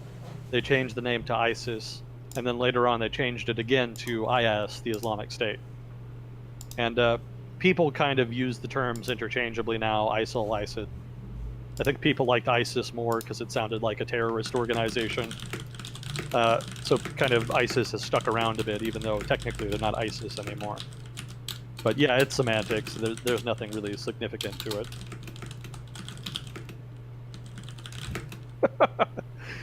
Hello, Vatui. Is that how you pronounce it? Vatui? Vatwell. I'm not sure. Vatwell. There we go. Hello, Vatwell. Thank you. Thank you for participating again. I gave a shout out to you in an earlier episode, thanking you for participating in that earlier conversation about the missiles. So here's another one. Thank you again for correcting me on some of that. He writes, "Tell them about the Pentagon Wars and the BFV." Yeah, so the Pentagon Wars was a movie made in the 1980s about the BFV, the Bradley Fighting Vehicle. People might be more familiar with it as the M2 Bradley, which is, I think, an infantry fighting vehicle technically. And the genesis of that, I was actually watching a little bit of that movie recently. The genesis of that is convoluted, and it speaks a lot to Pentagon bureaucracy and sort of the labyrinthine nature of the procurement process in the U.S. military. The original idea behind the Bradley was just to have a transport. And if you've ever seen the M113, you kind of you know what a transport is supposed to be. The M113 wasn't a great transport, but it got the job done. It was basically a box on treads that you could jam infantrymen in and then move them around. Simple. That's what the Bradley was supposed to replace. Now, over the course of the Bradley's development, which started, I think, in the 1960s, it ended up getting modified over time as different interests within the military had input into it. So some people wanted it to be a scout. So then it became, that. It was supposed to be a transports aren't innately supposed to be scouts, but this guy thought, let's have it be a transport and a scout. So, okay, they modified it to reflect that. So then somebody else said, well, let's have it have some defenses. We want it to be able to defend itself against heavy armor. So then it had a big main gun and anti-missile, and anti-tank missile launchers. So basically all this shit started getting added to it over time, and the original design got away from the original purpose. And what they ended up with, sort of the prototype for the Bradley, bore little resemblance to the original transport requirement. And it didn't end up being a very good balance of the different roles that had been thrust on it. But rather than recognize that and try and kind of go back to the drawing board, people still pushed it forward, partly because they'd spent a good chunk of their careers and because their reputations were tied to it. So basically, bureaucratic reasons continued to push it up, as well as political reasons. There was also a political incentive to build these in factories. I don't remember the company that developed and built it, but there was a political interest in trying to get the design through quickly so that the factories could employ people to build the damn things. So eventually, they started testing it, and the Pentagon Wars focuses in particular on the testing of the Bradley, which was kind of a joke. And procurement testing of new equipment has partly always been a joke. They'll vested interest will kind of skew tests for a certain equipment to try to get desired results if they don't think they'll get them. I think the process has been cleaned up, so it's a little less corrupt than it used to be. But this certainly was a problem at that time. And one of the problems they found with the Bradley that they tried to cover up was that when it would take a hit, and I think in the movie it was a Romanian RPG, I don't remember what the test in real life was, but basically when it got hit with an anti-tank weapon, the armor was of such a composition that it would actually emit a poisonous gas that was lethal to anyone inside of the tank that breathed it. Wow. Which is not really the kind of armor you would want if you're an infantryman inside of an infantry fighting vehicle. That's obviously a big flaw. So they kind of had to go back to the drawing board there on the armor, and eventually, years and years later, it took something like 30 years of development to finally reach a design that was even remotely acceptable, and that's the one that entered production in the, I want to say, mid-1980s. I'm sure Betrayal is adding some details I'm missing here in the chat that I would appreciate it if you would, because I don't want to leave out anything important, but this is my impression. This is what I remember of it anyway. So the M2 Bradley is kind of, in that sense, a sort of Frankenstein's monster. It's a lot of different things, and it doesn't do any one thing particularly well as a result of that. But that didn't stop the Army from ordering 2,000 some of them, and so it's one of the most common vehicles in the inventory these days. Yeah, part scout, part anti-vehicle, part infantry transport, part whatever the hell else. I think they even ended up modifying them and coming up with a whole slew of different variants of them. I remember for a while in the 90s they modified one with Stinger missiles so it could be an anti-air platform. I don't know if that ever took off though. I don't think it did. Yeah, I think it's since been. I don't think they've phased it out since then. Somebody more current with military procurement and vehicles might know this, but as far as I know, there's still a lot of Bradleys in service. But the transport role, I think, was filled better by the Stryker combat vehicle, which has its own story. But if you've ever seen the new Dawn of the Dead, or, well, I'm old, so it seems new to me anyway, from 2002, the Dawn of the Dead remake, that big vehicle they rode around in at the end of that movie was actually a Stryker combat vehicle. And that was sort of introduced, that was developed over the course of the 90s and introduced in the Iraq War. And infantry, from what I read, liked it. They liked it a lot better than the Bradley anyway. It's much less cramped, more room. And it served as a transport much more effectively. But it ended up being much more expensive than planned, and it didn't actually meet some of the original requirements that the original program that led to it had mandated. Specifically, that it be easily air transportable. If I'm remembering correctly, there was originally like a maximum weight that it could not surpass, and it was supposed to fit easily within, I think, a C-17 transport. And then it didn't really meet any of those requirements. I think maybe it did fit in the C-17, but the weight was much too high to make it, readily transportable by air. So the original requirement that it be a very light transport was not met, but they still ended up buying a whole shit ton of them. Not as many as the M2 Bradley, but they still ended up with a fair amount. I think they ended up canceling that program early, though. So they didn't end up with as many Stryker combat vehicles as they'd originally intended. Again, if memory serves.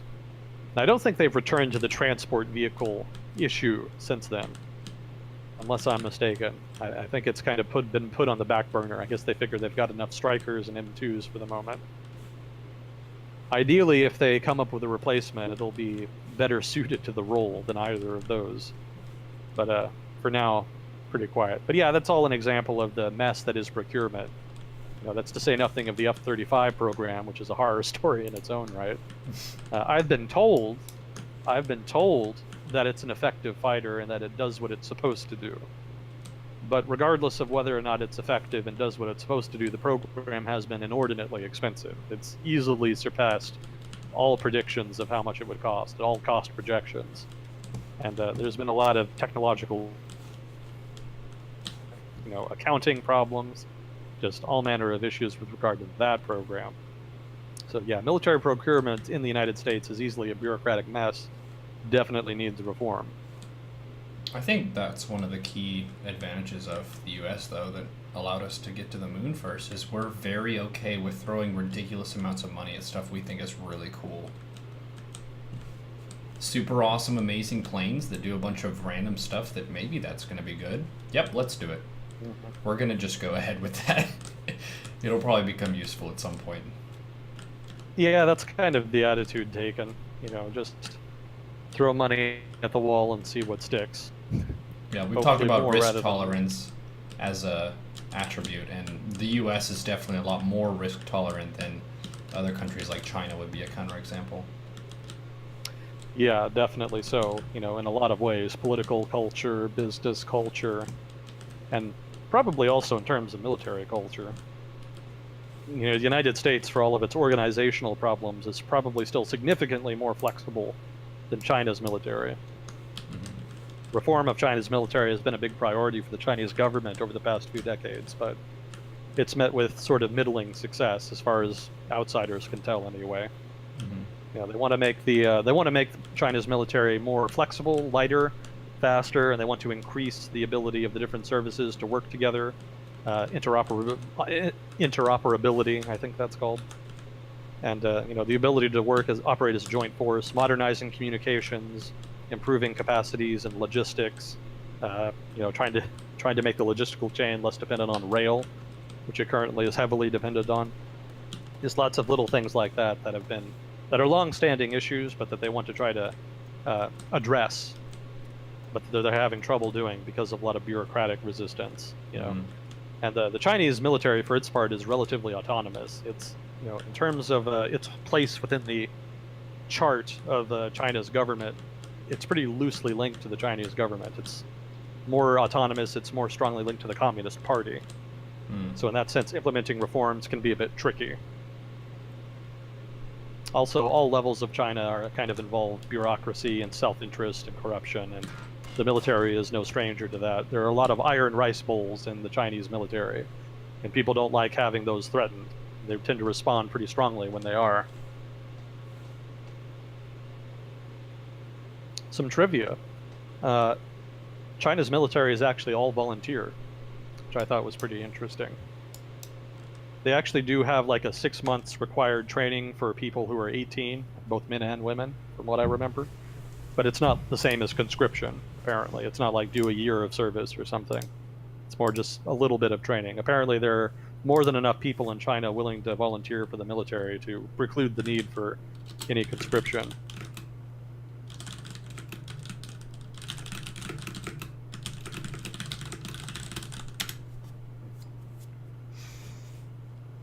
Sweet, we're a little bit over 8 hours for today's stream. I think this has been the highest viewership Agent Smith time we've had. There were a few big hosts around the time that it started. So I don't always shout those out. Usually I don't whenever we're doing this, just so we can maintain the train of thought. But sort of hosted, Gosu PvP hosted, Miss Spite hosted. And it seems like more and more of the community in general is getting a better sense of what this time is and what's going on. Because that's one of the things, before we start, and before I jump in Discord with you, I explain for any new people who haven't seen it before what it is. Yep. But then when people are hosted, they're like, is he listening to a podcast or the radio? It's all the basic initial questions. And then I talk to the radio and the radio talks back, and it's magic. How did this happen? I kind of like that. Yeah. Every week, a little bit of magic. A little bit of magic radio. It's an enchanted radio. You always make an attempt to watch this segment. Yep, and thank you people who donated during this time as well, because his time is valuable and it's nice having him on. And Whiskery Ant, excellent job during this. Oh yeah, thank you Whiskery Ant, much appreciated. Packed Facts got to hang out with the friends, have a good time. All hail the wonderful Whiskery Ant, kicking ass and chewing bubblegum, and even dealing with some harassment. So there are always a few people who they understand what's going on in the show, and they're like, oh, I'm going to give them a curveball and just something that's really silly and goofy. And then Whiskery Ant, kind of thinking about this is just silly and goofy, and they're just trying to provoke the situation.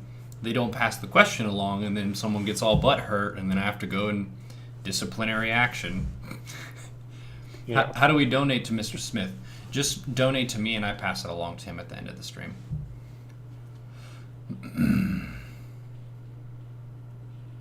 Was that really 3 hours?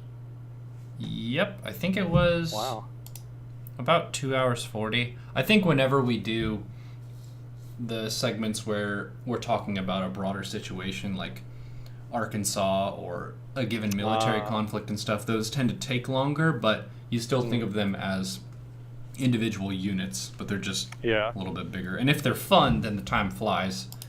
So that's good too. Fair point. Yeah, I've got a bunch of stuff from current events that we didn't get to. I was wondering, wow, did already 3 hours? But yeah, I guess so. Yeah, It's fun being on. Yeah, time really flies when you're having fun, and this is definitely enjoyable. So I appreciate you, Neuro, allowing me to come on, and everybody in chat participating. It's always a good experience. Yep.